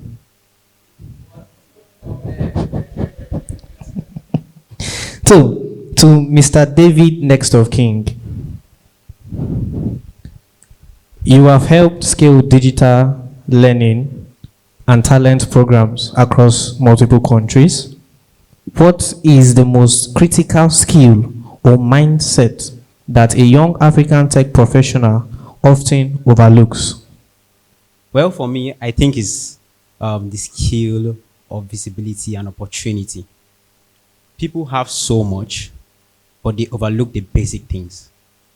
They see so much potential, they see so much things, but they are unable to discern and filter out what is necessary. So we have people looking so much at things, but can't really get what is necessary for them. They can't filter and get what is important. For example, let's use tech now, for example. We see young people these days saying, oh yes, we have to do this, we have to get into this, we have to get into this, but they don't understand how to filter and what they should learn. For example, we're having AI now and all through. And do you know that now presently young children just go online and say they want to learn AI and just start learning how to prompt and tell you that they can actually do something fully, like learn a whole coding stuff and tell you that they can actually code throughout. But they have missed out the most important part. They really don't know how this is done. For you to be able to use this particular tool, you have to have the foundation of it to understand how to ask these questions. So I think the knowledge of filtering, to be able to discern what is important, what is necessary for you, what you should follow, the path you should follow, is what we should learn and follow, but we often overlook it. Thank you. All right. So guys, thank you, sir. You want to add? Yes, definitely. Who am I? So thank you for that wonderful one. That was really, really, really good. So one mindset that I think young people should have is the long-term game. A lot of person will see Amani today and think I just started yesterday. No, anybody you are seeing at the top started like 5-10 years ago. So most of the time when some people get to meet me, that they want to start their tech journey, the next thing is that when can I start making money? So that is the second question. Now some of them, after writing code for like 1 or 2 weeks, the next thing is that I'm tired. When will this tech money come? How did you get foreign gig? All these things comes up when you have solidified your presence, when you have your skill is intact. Please, let's have that long-term mindset, not the now. Tech is a skill. and you need, like mechanic, you cannot just start learning mechanic in 1 week or 2 months and you become a professional mechanic.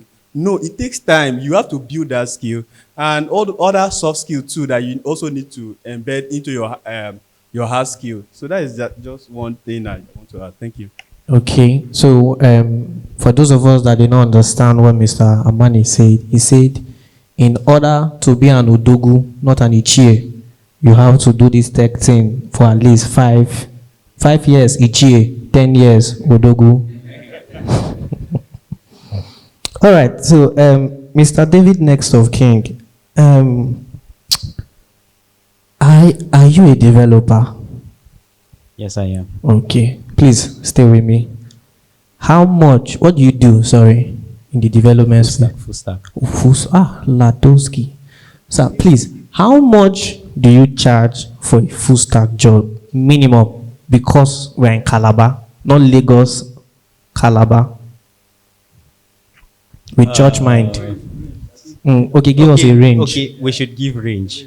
Well, it always depends. You know, it's going to be, okay, what kind of project are we building? What is the vision and how it's going to be? Okay. Our great lady gave us a problem, Abby? Yes. So, I want to build a software, a full stack software to solve the problem of struggling food in marriages. How much will you charge me? Once again, to be honest, my time in Calabar and my journey in Calabar in software development has been more of understanding that this is a foundational stuff and understanding the structure of the company, not to build concerning what you have in your mind. If you do that way, then the company might never grow. We just finished, the first session here highlighted the points of funding, how it's difficult to grow and how it's easy to start something. So if you want to get me as a developer to come and start something, we all know the prices and how much it costs. But as being in Calabar, the way we have been able to grow and work is we drop that thing aside and we look at the vision. So we pity people. Not pity. We won't use pity there because we look at the vision and be like, okay, is this worth it? Can I work here? We know we have to make sacrifices, late nights, we stay awake all night, doing some certain things, making sure that it works, giving it our best to make sure it works. So pricing is necessarily not what we will look at this level. So what we put first is the goal and the mission. We work together as a team to get it. And when we get it, and then we talk about revenue and how we could roam from there. Thank you. Oh, wow. I was not expecting that. But be a tech person and be direct.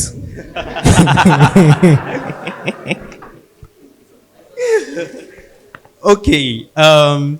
They say we charge too much in dollars, so we should all mention Naira prices. Yes. So we mention Naira prices now, and we say, okay, from a range of, going to be monthly, we say from 400 to One-off million. or monthly? Monthly. Monthly 400K. So, okay. And you said I should not use AI. All right. So, Mr. Amani, I noticed something in your aesthetics. Which country are you from? Okay, by birth or by vision or by... Okay, by Calabar. Okay, okay. By Calabar, Amani was made in Calabar, exported in Lagos, and consumed globally. Word. Should I drop?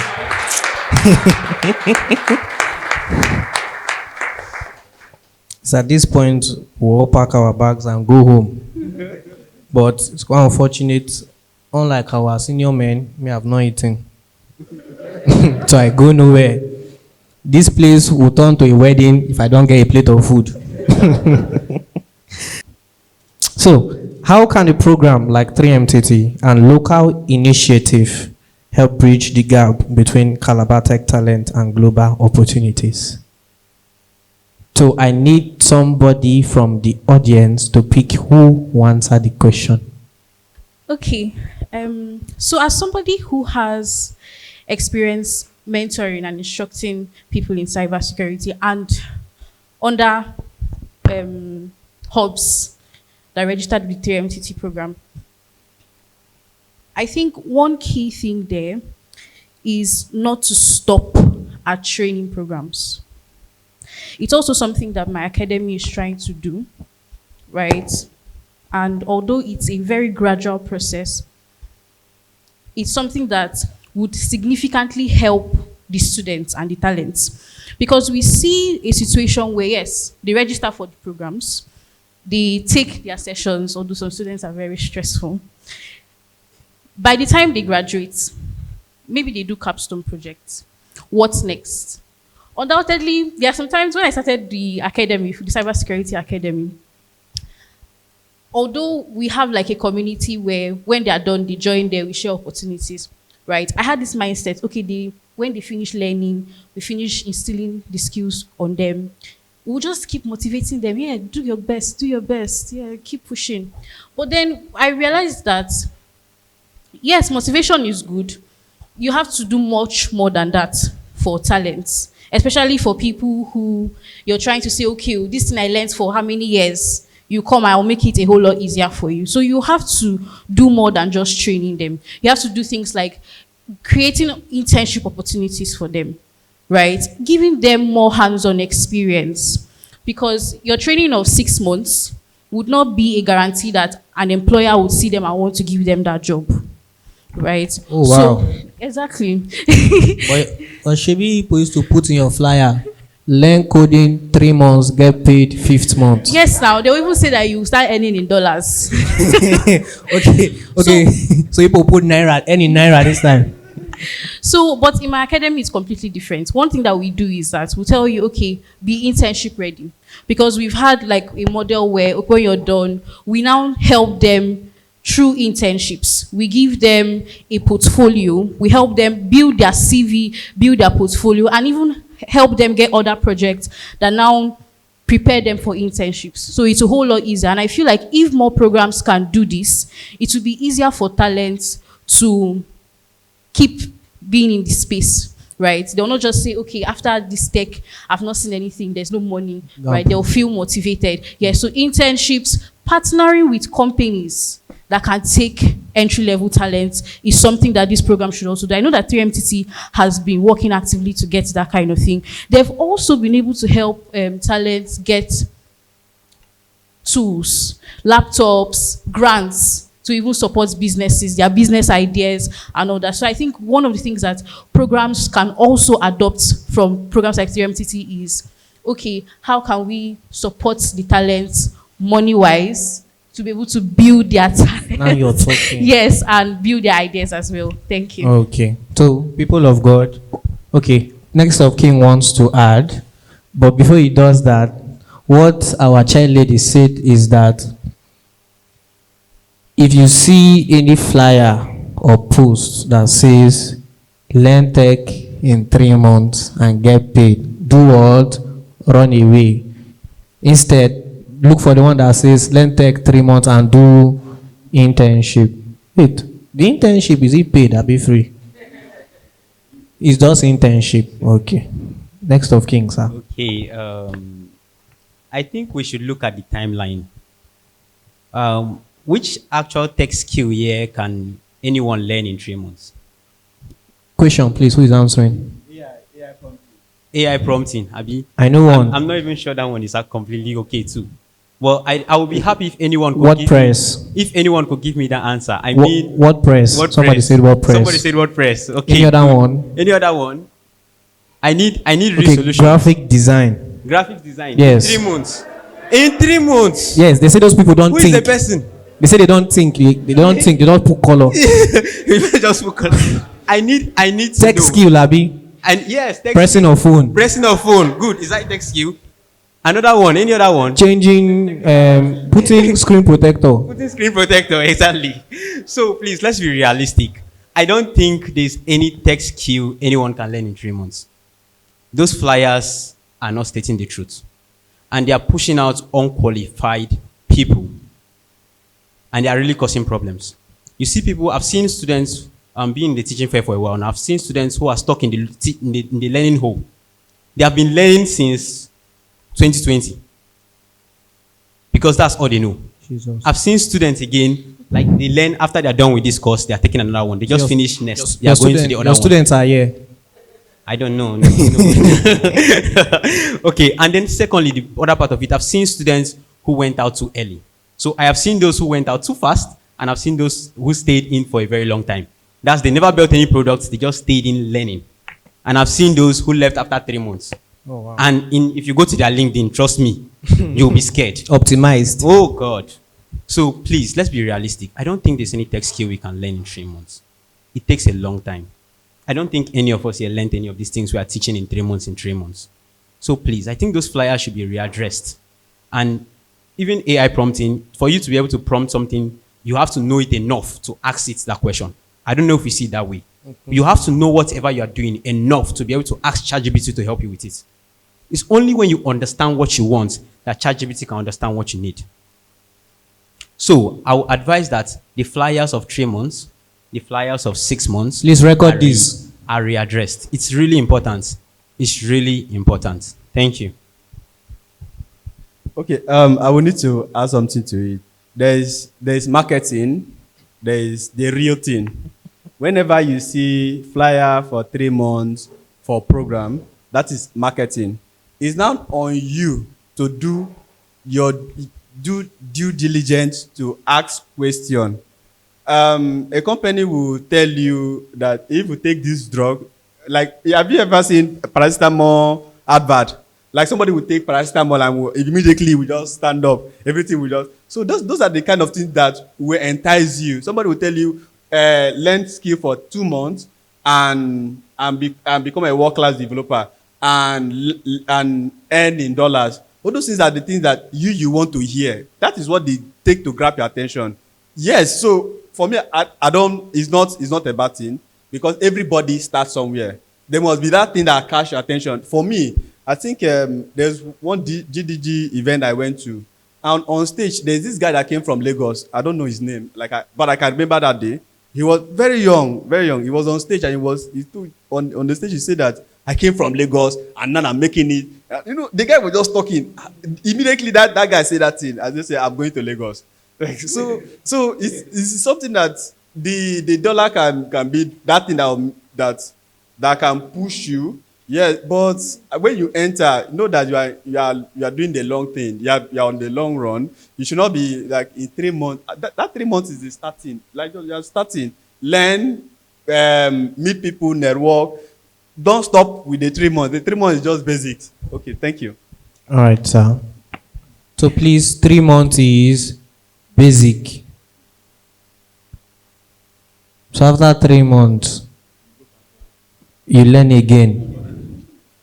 But next of king said, you have seen people that when they finish, they learn again and they learn another one. Or shall we they say learning never stops? Okay, so people of God, according to what they gave me here, this is where this session is supposed to end. But being that we are tech people and we also obey what our employees say, when will the project be finished? 3 months, I've not opened laptop. So please permit me as we prolong the session. MC will kill you. I would like to try and see. Whatever that means. Okay, so if you look at, I don't know if you guys have looked at the audience, but when I look, I see that there are quite a number of people that their souls are screaming out, I want to ask a question, I want to ask a question. People of God, do we have question? Okay, see. Wait, where's our organizer? Ma, sorry, please. Ma, are we permitted to take question? Okay. So the question I wanted to ask is, between the female panelist and the male panelist, I'm a little bit confused, right? Because she is saying, you know what, the people that usually do this, in 3 months' time, you're going to be the best of the best in whatever field you want to do. Hanim is saying is more of a marketing plan. So I don't know, but I really want a stand on this. Do you people want it to be scrapped out, or do you want it to be managed? What would you think would be a better approach for people that want to actually teach us these things? That was a very nice question. I think is between the learner and the trainer problem. One, why is the trainer problem? Because they are giving expectation that is not real. Yes, that is the. But they also need to market to you so that you get involved to start your career. They are helping you to start your career by giving you ambition that it will take years. They will just try to bring the numbers down so that you will think, in 2 months, once I just finish this thing, I'll become a senior software developer, which on the real thing is not real. But it will help you to start. And when you start, you know that there is a long way to go. So that is on the employer, sorry, on the trainer side.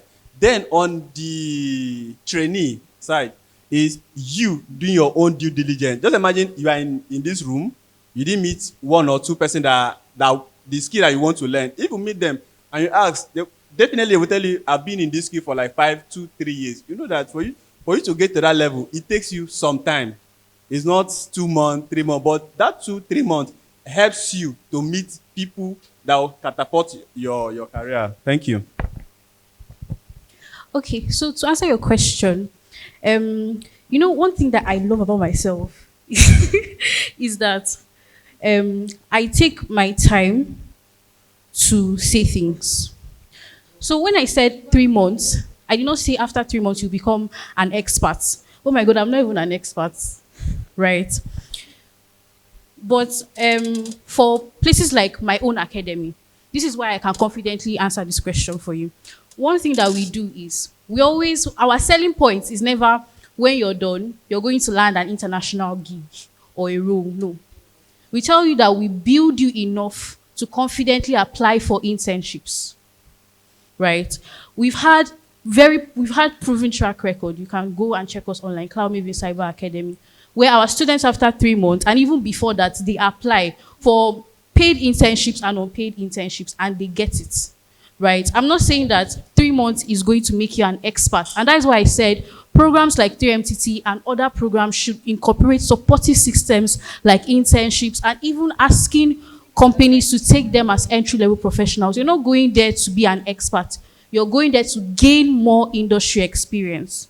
So that 3 months, like we've already all said, it's giving you that base and solid foundation that, okay, something that would have taken you 2 years, you're learning it in a lesser amount of time. I don't know if you're understanding what I'm saying. Yeah, so you're not being an expert, but you're getting solid foundation, especially if the academy you're learning from is good enough. Yeah. At what point do you consider yourself a senior in any tech field? Is it the number of years you've been in that field, or the impact, let's say the problem you've solved in that particular tech field? That's my question. This question must have been redefined by the Silicon Valley guys. They have redefined it. You see someone from the age of General Magic coming up as an applicant, and they call this one senior, and they really don't know which to differentiate between junior and senior and mid developers. So I think on your end, where you find yourself, the kind of opportunities you can apply for, and the knowledge base, you can judge by yourself. Every human knows themselves. But if you see yourself joining a team that successfully pushed a product, whether being it from startup or being it from maybe an already established product, if you were in that team and you're able to push successful products, at least 1 or even 2, you should consider yourself as an expert in it already, because you have been able to join a team. Pushing a product, there's a very big line between idea and actualization and implementation. There's a very big borderline between that. And if you can push out a product, if you can be with a team that can push out a product, even while learning, even if you're still learning, if you can push out products, doesn't matter 1, 2. That's why I always encourage people I'm working with, or I'm teaching, I'm mentoring, I tell them, you have to push out what you're doing. As early as the first calculator you build, as early as the first e-commerce site you build, as early as the first whatever you build, you have to push it out. You have to push out products continuously. And with time, you find yourself becoming more confident to join teams and to work with people in an upper scale. Thank you so much. I think I get this question a lot. Somebody will say, is it when I'm 5 years or 4 years, or when I'm 7 years? My answer is always no. So a senior may vary from one company to another. You may be a senior in a startup, while moving to a place like Google, you are still a junior. Because the kind of problem they encounter and solve is totally different from the kind of problem you are going there for. So you may have 10 years of experience and meet somebody with 2 solid years in solving that problem. Automatically, that person is your senior. Because as you are coming in, the person is the one that will tell you, no, this is what to do, this is what to do, and this is what not to do. And for you being a senior, there are so many things that encompass. It's not only the number of years, it's also other skill to be able to mentor, be able to talk to other people. So a junior engineer just sit down to take tasks, while a senior engineer look at problem differently. When there is a problem, he look at what are the possible solutions, different possible solutions, and what are the ways to prevent this problem happening again. So senior engineer thinks far and wide, while junior engineer, they give me the task, let me just go and finish it. So the mindset too of senior is different. The years of experience is different. So once you put this, companies too, different. There are some companies that once you are 3 years, you're a senior. But there are some companies that you are 7 years, you are still a mid-level. So it depends on the challenges that you have solved, that you have conquered, people that you have lead. All these things embodied you to become a senior. Thank you. So please, we're going to go around again and we're going to ask from one advice. So we're going to do it like this. They'll do get to get advice, man to man advice, senior to senior advice. Okay, next of king to next of king advice. Okay, so one short advice I would give to everybody in this room is, since we're talking about empowering tech talents and skills, keep building. Very short and very simple. Keep building. And while you're building, be as loud about it as possible. Nobody will know that you're doing anything if you're not loud about it. I know how many opportunities I've gotten just by being loud about what I do. So keep building and be loud about it. Thank you. I think she stole something from my mouth. Why do you say that? Okay. So, one advice I will give out is don't leave here without meeting at least 2 persons. Get their contact. You may not need their contact now. And maybe in 1-2 years, maybe sometimes, like there's a lot of persons that have gotten information from them because of they posted something on their WhatsApp status. And sometimes I post something on my WhatsApp status. Somebody will tell me, I know this thing. I know the person that can solve this. I know, like, please, network, collect number, connect, talk to people. That is the only advice I can give you. Because the next Elon Musk may be by your side. The next person that will raise round may be by your side. And the best founder may be by your side. You don't know. And this may be the only opportunity that you get to meet that person. You may not meet him in any other place. So try as much as possible to get number, connect, and network as much as possible. Thank you.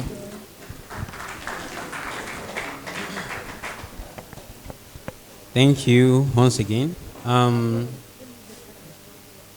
When Mr. Patrick called Calabar a secondary city, I thought about it. Why is Calabar considered a secondary city?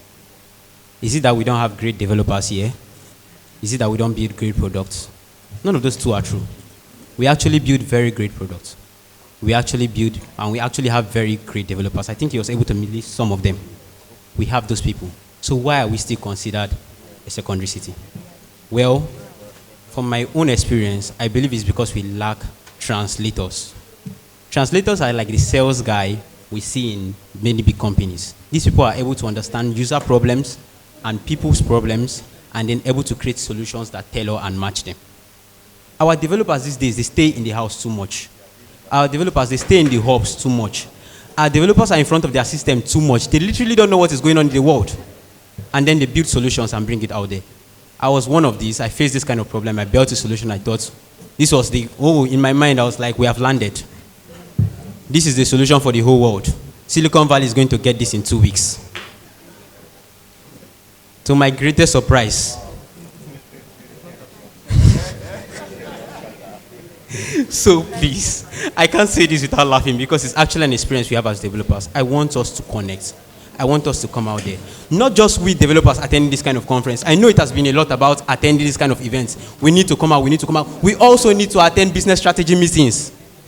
We need to attend conferences. We need to attend those kind of events to hear their problems so that our solutions can be more tailored to their needs. The reason why people are not using some of the things we are building is because we are building, they don't need it. They don't need it. So we need developers, designers, whatever we are, we need to come out. We need to attend meetings. Not just this kind of meetings. And also for the people who are not techies that attended this event, I don't know, we have to clap for you guys again because what you guys did is, well, the non-developers also need to attend this kind of event. They need to be translators, people who understand both ends. People who can speak from both ends. So all the developers here, please, that place you are staying in your house, you need to come out once a week. Leave and go and see somewhere. Move around and see real problems you can solve. Thank you. Thank you very much for that session. Please, can we clap as we step down? So I'm sure our last set of panelists are ready. I'm going to quickly invite them on stage. And I'd like to start with the shortest profile, Mr. Chibuike Mba. Chibuike Mba is a software architect and engineer who loves analyzing, designing and implementing software and AI solutions with varying complexities in different programming languages and modern tools. Ladies and gentlemen, can we please clap as Mr. Chibuike Mba takes his seat. And the second panelist is Mr. David Edu. David Edu is a front-end engineer with over 4 years of professional experience building scalable and user-focused digital products. He has worked with Innovantics Limited as a front-end developer, Payable as a senior front-end engineer and team lead, and most recently with SmartChain Limited as a front-end engineer and technical lead. Passionate about mentorship and community growth, David trains intermediate React developers at CodeCamp and contributes to open source projects like AfriSplash remotely, known for his clean, modular code and collaborative mindset. He is dedicated to crafting impactful, maintainable solutions that drives innovation and scalability. Ladies and gentlemen, can we please welcome Mr. David Edu, our SR front-end engineer. And finally, we're going to invite Mr. Thomas Agba. Is the founder and chief executive officer of Big Stacks Technology, a leading technology company specializing in enterprise software development, IT training, and digital innovation. As a seasoned software solutions architect, Thomas has led numerous projects that has empowered businesses with robust, scalable, and user-centric solutions. Beyond his work in software architect, Thomas is a passionate educator and innovator dedicated to advancing technology education and nurturing the next generation of developers through the Big Stack Institute of Technology. His leadership bridges the gap between academic knowledge and real-world application, helping young professionals build meaningful careers in tech. Can we please welcome Mr. Thomas Agba, founder and CEO, Big Stacks Technology. Is that how you clap for your CEO? Welcome, Mr. Thomas. And again, I'd like to please invite the host for this panel session. Okay. I know our mouths are full, and we've greeted Mr. Cha in our language. Can we also greet him in his language? Do we have Korean movie watchers here? Can we just say, 안녕하세요, Mr. Cha?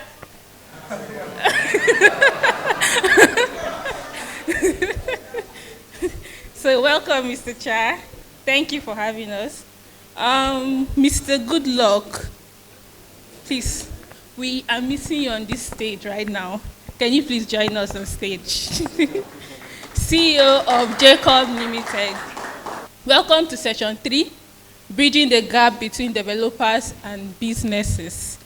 I am Anashe Mildred, and I'll be guiding you all through this session. We have an amazing lineup of panelists: Mr. Thomas Agba, Mr.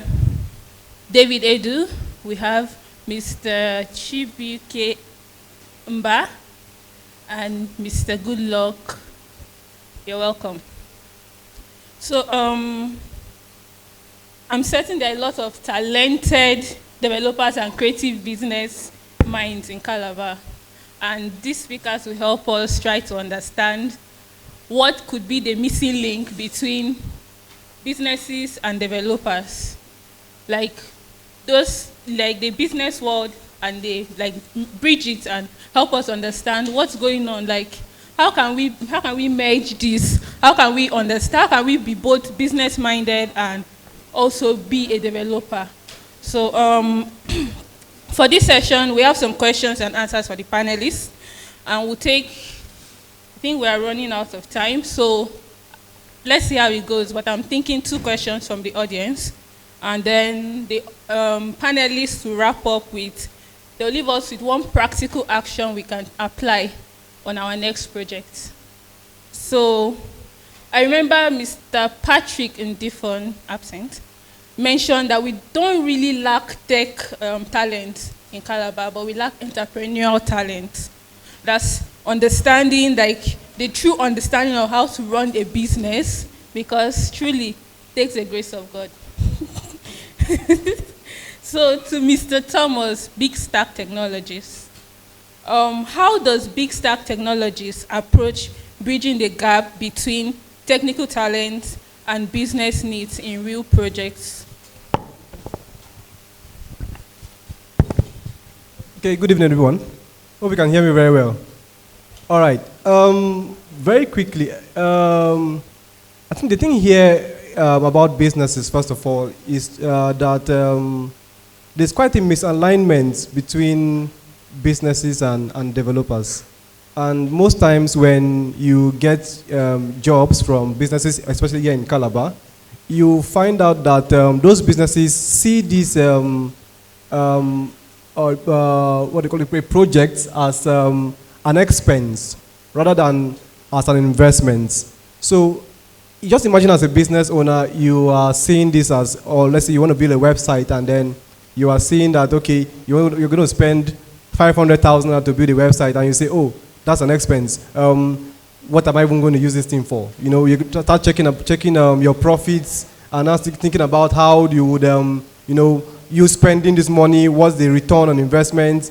You know, so those are the issues that we have when we talk about businesses in Calabar. So it's quite difficult, but at Big Stack, we try to see how we can, you know, bridge this understanding between developers and these businesses. One, what we do is, first of all, we try to, you know, make sure we school these businesses properly, explain to them that you are not just making an expense by building a project, okay? Rather, you are, you know, putting in an investment. Of course, when you're talking about investments, the return is in the long run, not just immediately. Because businesses feel that when once they pushing money into a project, they expect to get results immediately. And that is not always true. Sometimes you pushing money into a project, and you know, it takes a little while for even the project to be properly done. So it takes a little while, and we need to understand that. So what we do at Big Stack is that We bring in these developers, those who are well seasoned. Of course, we train them ourselves, some of them. When we can't find the right developers, we outsource, of course. So we bring them, we explain the project to the developers, explain the goal, explain the expectations of the businesses. Of course, businesses have several expectations, so we have to school them too. Make them understand that we're going to build for you, yes. You're going to get A, B, and C expectation, but you don't necessarily feel that this is an expense, okay? Rather, it's an investment. So don't hold us to ransom if whatever idea you're actually bringing up doesn't actually yield profits in the early days. But of course, every business in Calabar has this issue of, I want to make money from what I'm doing. You know, if I build a website, this website should give me money. But it doesn't actually happen that way. Rather, these things are more about publicity and so on. So I think that we need to understand or make the developers understand that this is where the business is coming from. They have expectations. It may not really be aligned, but you need to understand with them, and because the market is different. The Calabar market is different from the Lagos market. So I'm talking about the Calabar market now, letting you know that businesses in Calabar are quite different. They are more focused on the profits at the early stage, while business outside Calabar, especially in Lagos, when you go there, at least they have a full knowledge about how things like this work. So we need to understand the market, and to our developers too. I think it's a very big deal. Most times you bring a developer and tell them, okay, I'm going to pay you, for example, 200,000 naira. And the developer will tell you, no, I can't end that now, it's too small. How much are we even collecting from these businesses? You know, so that's the gap we try to actually bridge. The fundings we are getting from these businesses are quite small, and then we try to see how we can make sure our developers gain something from it, and then they see it as, oh, we're being too rigid or too strong. We should try and increase our prices, but we can't do that because of the kind of market we find ourselves. I don't know if you understand me, please. So those are the issues that we actually face, and to solve them, we need to let the developers understand that these businesses are still upcoming. They don't really understand the full scale. So you have to give them time, and of course with time we will grow. Thank you. Okay, thank you, Mr. Summers. That is, so from what I heard, he said there's a misalignment between developers and businesses, where business owners, they are like, oh, if this is not making me money, what am I doing? Why am I building this website? But he said at Big Stack Technologies, they try to let you understand, they educate you, they teach you, and they make you know that because you're building a website for your business does not mean that you're going to start earning money immediately, or because you've grown, you've had this idea, or you've become a founder. They did not start making money the day they founded their companies. I'm very sure of that. So we have to, there's a mindset shift that needs to happen when you decide that you want to build a company, when you decide that you want to venture into something. First of all, you need to understand that you're doing this thing for the love of it, and then money can come later, because if money don't come, while are they? So to Mr. David, from your perspective as a developer and mentor, what skills or mindset do developers need to work effectively with businesses, and how can Calabar foster this? Yeah, so from my perspective, I think a skill that would be good to learn, like for every developer to have, is contextual intelligence. What do I mean by that? Okay. Some developers don't understand the business aspect of what they are developing, right? Which is a very big gap in development. Now, understanding the business aspect of what you are developing is what makes that product stand out. Because you are now building to solve that business problem, not just building an app because you know how to put two divs together. Okay? Now, on the part of the business owners, so like he said, I think at the end of the day, if what will benefit them most in a developer is someone that understands what they want, I think that's what I would say. Thank you. Okay. I think to answer the question that followed, how do we foster that? I think in this kind of events, what we can do is incorporate little components of business into tech events. Let's have someone who understands business, who is in the business aspect, that knows, okay, this is what we would like developers to understand, then they can share that idea with us. It will help us understand them better. And then in the long run, you see there's going to be that much alignment moving forward, you know? Yeah. So I agree with what Mr. David said, because I also run a business, a little business, and it's a struggle most times to be able to understand the business component of any, in short, let's say you have a skill and then you're trying to monetize it. It takes a special understanding, it takes an in-depth research, knowledge and understanding to be able to know what is going on. So if, like he has suggested, they incorporate business ideas, like we have a lot of young minds here that are going to be founders very soon. And they are, in short, most of them are they already have those ideas. So if we can incorporate business, let's say a business component into a tech event like this, and then let people understand that, okay, you don't need only skills, so you need to understand the day in, day out on how a business is run and how to make money from this skill that you've acquired. So thank you, Mr. David. How can developers better understand business problems before building tech solutions? Any frameworks or practices you recommend? All right, thank you very much. As a developer, we have two kinds of developers. We have developers that are career-oriented, and we have developers that are entrepreneurship-oriented. If you are career-oriented, what you need to do is to learn a skill. After learning the skill, you'll find where you can do internship.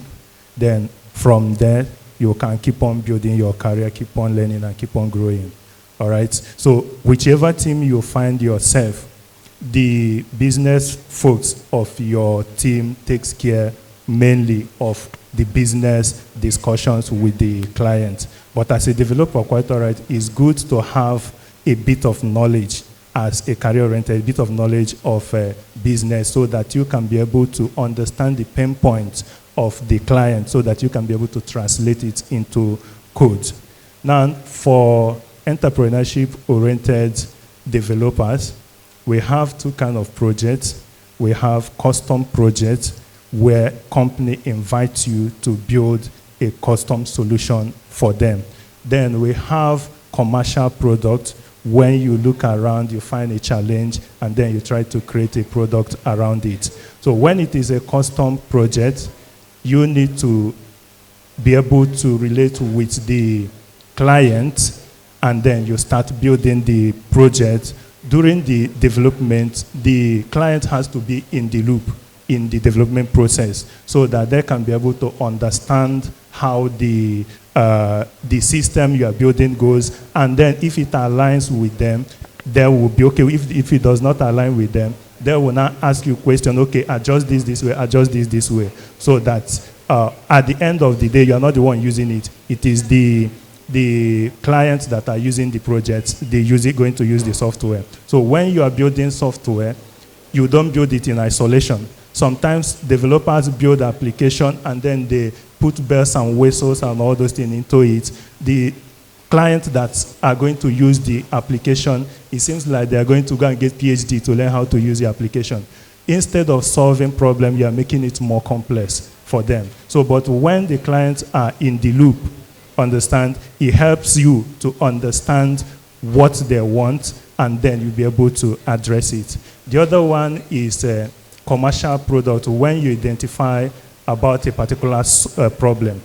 One of the major challenges that I have as a business person here is, especially in Calabar, is the mindset people have here. Now, most cross-variants, they don't want to work. When it comes to, I'm coming to the office to work, they don't want to work. All right? Now, most of them just want to sit at home, and they love the whole idea of work from home. Now, they are also forgetting the value of teamwork, right? Now, so when I try to employ any developer, I always want to look out for their office experience, because it plays a very big role in your interaction with your team person in the office. Now, another thing again is still on the mindset stuff is the economic value of the state. Now, when I came in here, I'm not from Cross River, there was a developer I was paying 500,000 naira in my office, a back-end developer. Now, our company was paying this very guy, or should I say, I was paying this guy, because we had over 12 developers in the office. But guess what? You know, they have a problem of productivity. A developer can tell you he has started working on your project, and he will even give you 3 months deadline. And you have businesses and partners waiting for you to launch that product. You know, getting to that very time, they will come up with excuses that they are having bug issues. Are they accusing developers? I won't lie to you if I tell you that I have lost millions of naira fighting this very particular challenge with developers. So you see, you know, and again, Crossiverians should also understand that Calabar is not Lagos. Now, when you want to hire a developer, he's going to tell you if you're not paying 400,000 naira. I heard somebody saying the basic salary is 400,000. But trust me, now you have to put in place. There are people that are out there because they compare themselves with developers in Lagos. Now, a developer in Lagos can be earning over, let's say, 500,000 or even 700,000. Now, he's spending over 5,000 naira a day to transport from his house to his place of work. He's paying over 3-point-something million naira for house rent. Now, at the end of the month, that developer is taking nothing less than, let's say, 100,000 naira or even less home. Then you are here in Calabar. Somebody is offering you 250K, and you are saying it's too small. Now, that I have a friend in Lagos who is earning 700,000. Now, do you know the expenses that your friend in Lagos is hello? Do you know the expenses that your friend in Lagos is actually, you know, taking every single day?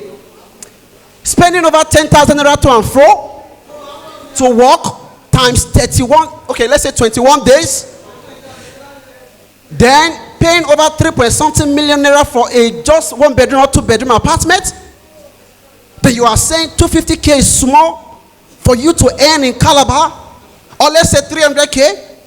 You that is paying, let's say 500,000 naira for a 1-bedroom or 2-bedroom apartment, and you are spending 100 naira to come to work, or let's say 200 naira. Oh, sorry, okay, let's just say 500 naira or 1,000 naira to come to work. And you are saying, no, if I'm not earning like that, Mr. Mike in Lagos, then I'm not good. So this is the thing, excuse me. So these are the things I want developers here. See, I'm an employer. I've been doing this tech business for the past 10 years. And I can proudly say our company have done about $2 million. Yes. You can go to my Facebook page, though I've not been posting recently, and check. So I've actually partnered with a lot of white guys from different countries launching AI products. All right? Now, so this 2 major problem is a very big factor, mentality factor. And again, they have what is called, should I say, entitlement mentality. Entitlement mentality. Now, if you are a CEO here or a founder who probably operates in an office, I'm not saying you are a founder, you are working remotely, you have staff from different places, and you hold your stand-up meeting in the morning. I'm talking about real company. You own an office, you have a facility officer, you run business. Now, when some staffs become too old in a company, they have what is called entitlement mentality.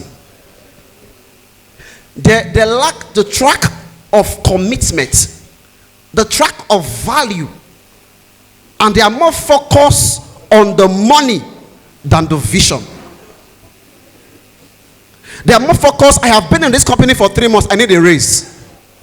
Now you have been working on this particular software for the past 6 months. You've not even produced results.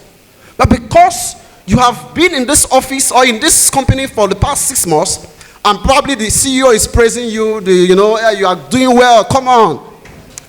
You wake up one morning and be like, I say now, okay, I think, sir, I think I need to be earning 1 million naira.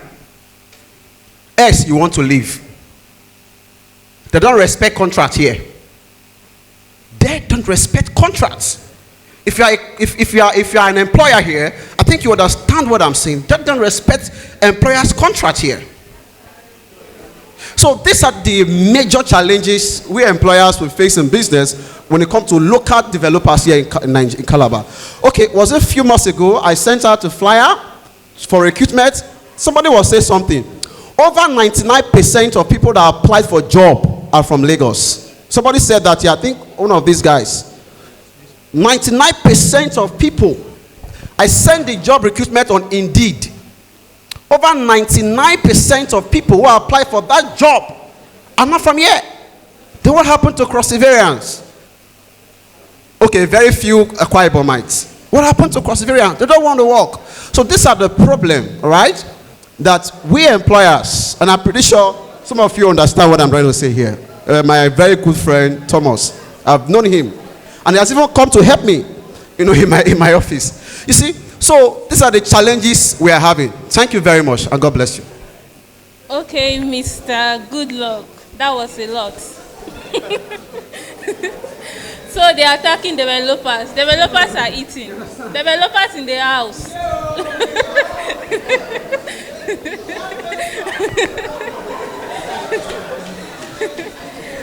Okay, this question is for everybody. How can local startups... Hello everyone. Can we listen? This is a very interesting session. Some people are getting accused here. So, how can local startups, developers, and larger businesses collaborate to create a stronger, more sustainable tech ecosystem in Calabar? Okay, I think let me take that one. The key thing here I would say is about collaboration. For those who know me very well, I'm very big on collaboration. In fact, when we are always having our founders meetings, small meetings here and there, I always talk about collaboration, and I've been doing that a lot. I think Cloud Marvin came up here the last time, and she's the person in charge of our cybersecurity department at Big Stack. So we are very big on collaboration, and in fact, Nugitech has left here already. I will tell you that Big Stack is actually collaborating with Nugitech. In fact, some of the jobs that Nugitech will get, they can push it down to Big Stack, and then we handle it. So we are very, very big on collaboration. I know how many times I actually talk about that, trying to collaborate with persons. So it is very important that local startups, especially here in Calabar, we collaborate with one another. It's very important, and it will actually help us to grow. We don't have to, you get a job and then you cannot deliver, you just let it go to waste. You can actually call maybe somebody else to actually help out. Okay, this job is actually available and I cannot handle it. You give it to somebody else. And that's actually the way to build the local startups here in Calabar. And then for the developers, please, you need to understand that the Calabar market is quite different from the Lagos market or the US market, as the case may be. The funds we get down here, yes, we know that operation cost is actually quite smaller. That is why most of us are even still here. Trust me, that's why Big Stack is still here. I would have moved to Lagos long time ago, if not for operational costs. But when we look at the operational costs, we look at how much you spend on the rent and so on. In fact, my place where we have the Big Stack office, if that's a place in Lagos, I will spend nothing less than 15 million naira. Anybody else? Okay, so let me just say some things with regards to the ecosystem and how it can grow collaboratively, right? So I think collaboration in Calabar can grow if both developers and founders can focus on mutual value. Mutual value. Now, this is not about money. So a developer should be able to know that this is the kind of value that I'm going to like experience working in a particular place, right? At the same time, the founder should be able to identify the values that you as a developer also bring to the table. Most times when we talk about value, the issue in value is mostly around incompetence, right? Because I know my brother here said something about people having deadlines and not meeting those deadlines. That's not professional. As a developer, why are you not meeting your deadline if you're under a contract, correct? You should be meeting your deadline if you have one. If you don't have a deadline and you are free to just use your own time to work, that's fine. But if you have a deadline tied to a contract, you should honor it. That's the professional thing to do. At the same time, value, like I said, no matter how a contract is, right, value is always based on what you bring to the table. Exactly. So I think I'll just close there. Mutual value. Yeah, thank you.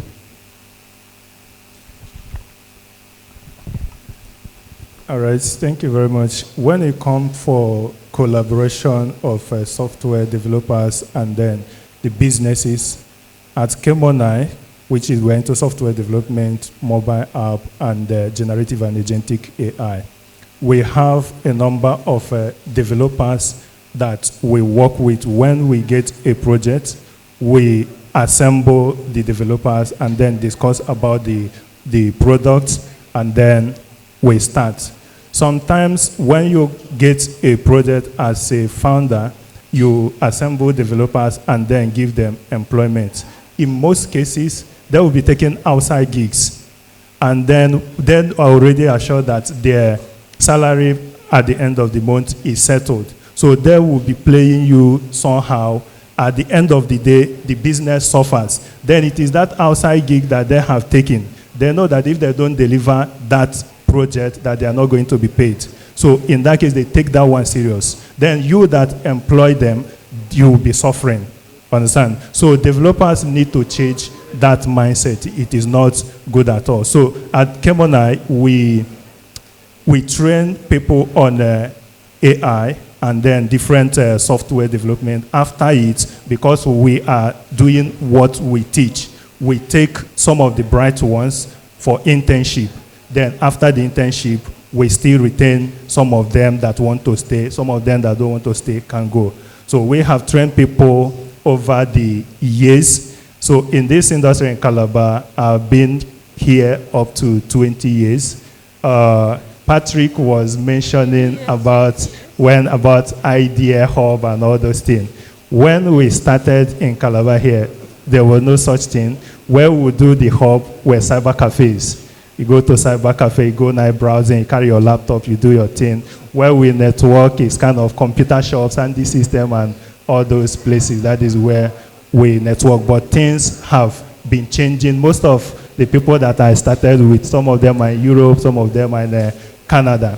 But we know quite all right that in any locality you find yourself, outsiders is not going to be the one to come and build it. You are the one to build it. So we have been trying our best, quite all right, to develop new talents, give them platform to work. Nugitech have been doing great things. And then we have been working with Nugitech over years. So I've heard about Big Stack, but I've not had the opportunity to meet Thomas. All right, so in terms of the collaboration, it is very key because as a founder, you can't do everything alone. There have to be a point where you gather people that will work with you. And then when those people you gather start messing up, it's heartbreaking. All right, so developers, they need to change their mindset on how to, when they get employment, how they handle the job. All right, thank you very much. Yeah, so I just wanted to add something with regards to this collaboration, right? So I believe that for developers, there are some developers that have ideas but don't know how to start businesses, that don't know how to start startups, right? But there are business owners here who have spoken at length, who understand the concept of how to grow a business, start a business and stuff like that, right? I think developers should not just wait for contracts. If you have ideas, meet some of these guys and talk to them about what you have an idea for. You might not necessarily be the CEO of it, but you can bet the idea. and also work on it with whichever team is working on that.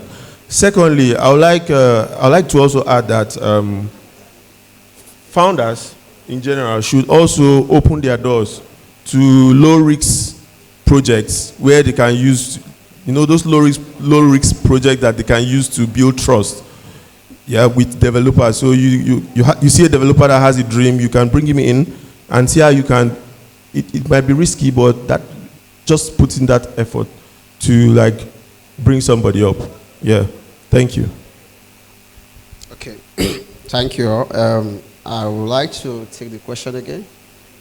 Okay, if you could give one actionable tip to a Calabar developer. Our question is... Is that what? Is that it? How can local startups, developers, and larger businesses how can local collaborate? startups, developers, and larger businesses collaborate to create a stronger, sustainable tech ecosystem in Calabar? Now, okay, I'm not going to pitch myself, but I would like to say this. Now, if you have a sellable business, so I say if you have a sellable product, and the product you are very, very sure that that product will sell, bring it to me. If I cannot generate $50,000 in 1 month, I'm going to give you $10,000. I mean what I'm trying to say. Did we hear that? I said, if you have a product, I'm going to generate $50,000 in 1 month for that product. Yes. And if I can't generate $50,000 for that product in 1 month, I myself, I will give you $10,000. Did we hear that now? Now, listen. Now, one of the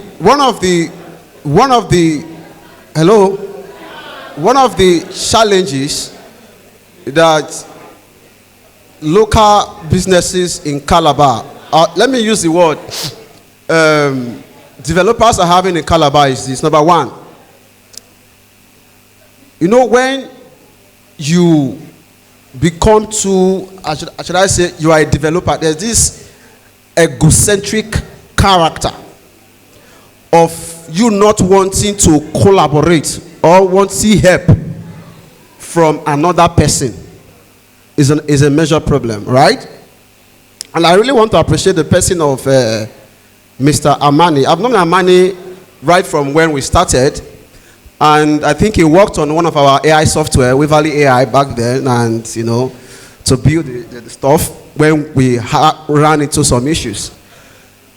Now, one of the way we can collaborate as developers is to meet people, because as a CEO, trust me, I will not come down and start coding. I don't even have the time. But when it comes to marketing the product, trust me, I'm A1 in that. So when you have a software, there are people that you can meet. CEOs of companies, this man is there, a lot of them are there, that even have access to investors, right? You can meet them, talk to them about the ideas. They're not going to steal your idea. Talk to them about the ideas and say, okay, I have this particular software, I am done with it, but right now I'm looking for money to push it further.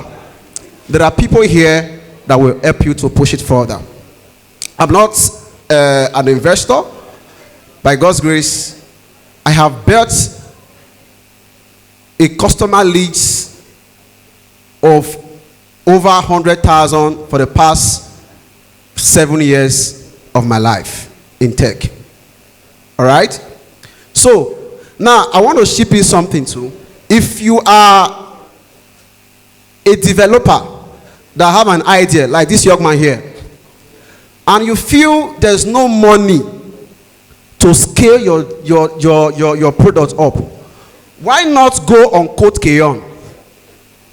Look for a product that is almost already made, rebrand it, learn how to run Facebook ad, create an opt-in page, run a Facebook ad to that product, collect leads, retarget the offers again, and see if you will not make at least $1,000 in a month. That's over 1.5 million naira in Nigeria currency, right? Thank you. Are we together? All right? So as a developer that is secretly building, maybe you don't want to come out yet. I'm not talking to you like all those, I will teach you how to make 10 million naira and you are not in that height. I'm talking to you today as a successful tech entrepreneur. Yes. By God's grace, yes, I'm a little bit transgressing into real estate. I have over 8 properties in Calabar, which all of these resources were from tech. So I'm not talking to you as a small boy. All right? I'm talking to you as somebody who has been in the industry for long. So collaboration in business, please. Developers meet with CEOs, meet with founders in different companies, work with them. Then if you want to work independently, go to Code Kayon, look for products, rebrand it as a developer, run Facebook ad, run Instagram ads, use AI to create marketing videos for it, run it, start making your money. You can even run native ads. By that, you can scale your product. Thank you very much, and God bless you. Okay, thank you very much, Mr. Goodluck. We just proved that the AI solution, our compare said, when they are sharing food in events, there is always chaos. And we are proving it already, because I'm trying to understand if that's the reason for this chaos in the hall. Is that correct? Okay, so our panelist, Mr. Thomas, already answered, and he said, understand your CEOs. Our Mr. David, who noticed Mr. David was dropping nuggets? Who caught contextual intelligence? Who caught that in the first response? Nobody. Who caught mutual value? These are words that are just direct words. They say, take people are direct. Mr. David is an example. Direct. Okay, Mr. Chibike also said that he tries to collaborate, and also networking was going on this stage. He has networked with Mr. Thomas, our Big Stack Technologies, and Mr. Goodluck dropped tips for developers. I don't know if people were writing. I don't know if people heard him. Do people want him to repeat himself? Did you hear what he said about Code Kayon and all of that? How to get... Okay. I hope we are learning. I hope we are writing. I hope we are networking, because that's what most persons came here to do. You need to meet people, meet other developers, connect with them. You can't just... you see, all of us, we have good ideas. In fact, the idea you have, someone else in Lagos also has that idea. We don't own any novel idea anymore. As I think in the first session, someone said it's not like the days of the Elon Musk when they started and then they have novel ideas. Nowadays, any idea you have, just know that someone else has it. That's the honest truth. So start building. You know your idea. You understand it better. You can collaborate. And of course, I don't have $50,000 to give you. But what we are going to be doing at Big Stack next year is that we would allow developers to, who has good idea, who actually checkmate your ideas, okay? We will look at your ideas, and then we will give you a room where you can stay, use our internet and data, or rather internet and power. And we'll also attach some developers to you to help you code and build your idea forward. That's what we're doing from 2026. So that can actually give you a head start rather. So that's what we're doing for you from 2026. Of course, as I say, we don't have the funding for now, but we are looking for investment, so we're going to ask for investments from investors to actually make that possible. It's actually going to be difficult, to actually pushing developers to an idea, but we will do that come 2026. We trust God. Thank you very much. Okay, so one advice I'll give is don't wait for the perfect platform to network. So don't wait for the perfect platform. There is no perfect platform. I advise developers to don't just wait for tech events, right, to network. If you hear of a business event where they are holding a business event, go there, get to hear what they are talking about. You can get little ideas from what people who are in business are discussing, right? That doesn't have anything to do with the technicality of being a developer. Likewise, business people should be able to feel free to attend tech events and mix up with our developers, because I understand that one of the problems we have is visibility, right? So I think business owners can attend our events. When we are inviting people to our events, like tech events, let's be open-minded in bringing other people in, bringing business minds in, so that they can also sit with developers and hear what developers are talking about and understand developers better. So the bottom line is, don't wait for the perfect location to meet new people and network. Yeah, thank you. Thank you. All right, my advice would be, as a developer, if you want to be a founder or you're already a founder, you keep on learning, keep on building, keep on networking, but more importantly, as a person that have a company, you need a website, a professional website that is SEO optimized. Because aside networking, there are some people that will go online to search about you or a particular niche. If you pops up, you might get some contact from abroad or from different places. Like last year, Access Bank organized a program for kids to teach AI, kids AI. And they went to our website, the sites about AI in Nigeria, they find our website, they contacted us. And we were the one that coordinated that AI training for kids. They had students from different countries where they have their branches. And there were over 100, so we trained them. Now, there are some other contacts that we have gotten from US, or which we have some partnership with some company there, and from Europe. Earlier this year, a company in Sweden, an academy partnered with us to train their students in generative and agentic AI. And we did it around January, February this year. So having a professional website for your business is very, very important, because aside networking, people are searching about keywords. Once you pop up, they will contact you, because your website is your global office. When you look at that, where you are is your local office, then your website is your global office. All right, thank you very much. Thank you, sir.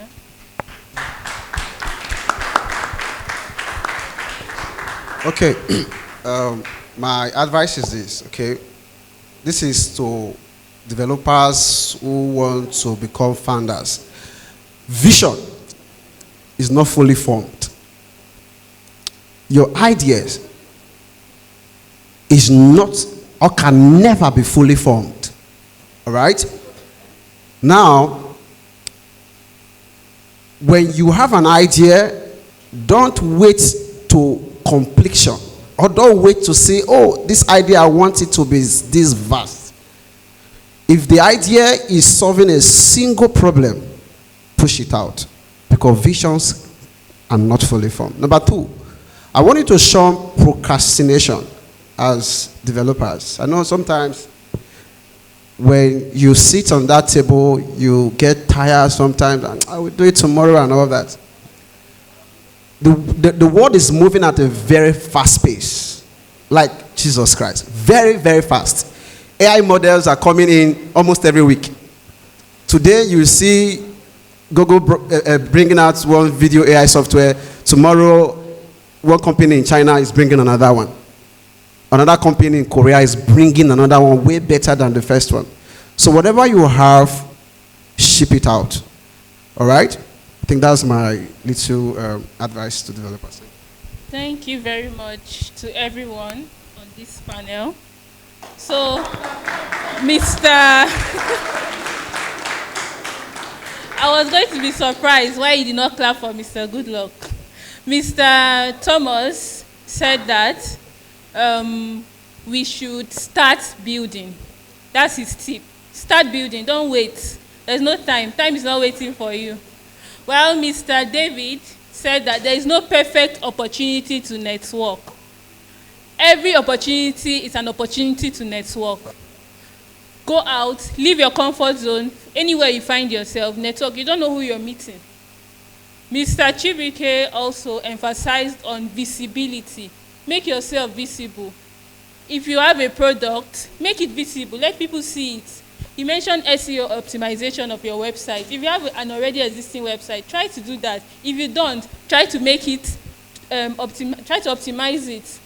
And lastly, Mr. Goodluck told us to shun procrastination. I think I'm a victim of that.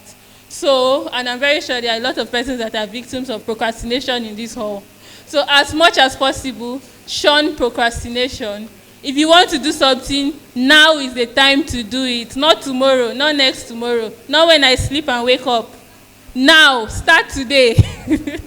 So thank you very much. Thank you, everyone. Our questions would be addressed to whoever it is, and they are going to give responses at the end of this. Thank you all. Wow, what a wonderful day. So if you are still here up till now, that shows that there's a lot of value in the room. And I want to especially thank all our speakers. We sent out call for speakers to them like 2 days or 3 days ago, and all of them showed up. So please, can we clap hands for our speakers, please? So on a norm, you cannot have all of them in the same room at the same time. So it's something that for me is a big deal for us to have this kind of caliber, timber, and caliber of people in the same place. Please clap hands for them again, please. And also, I want to thank the organizer, Grace. So I want to especially thank Grace because she's the one that was doing the virtual running around, and also Basi Achibong. I want to thank Basi Achibong. Basi Achibong is the one that did the background running and everything. And all the volunteers that are here, I want to tell you thank you. But more so, I want to thank our host, which is Moss Company.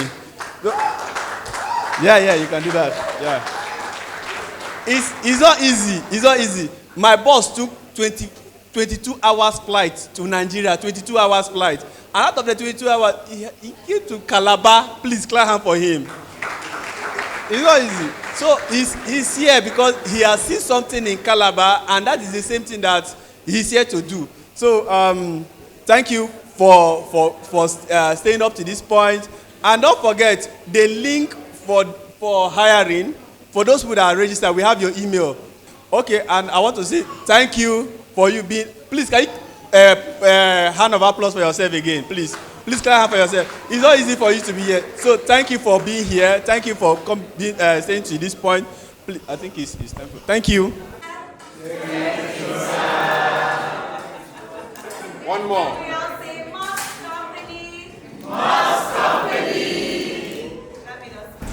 One more. Come on. One more.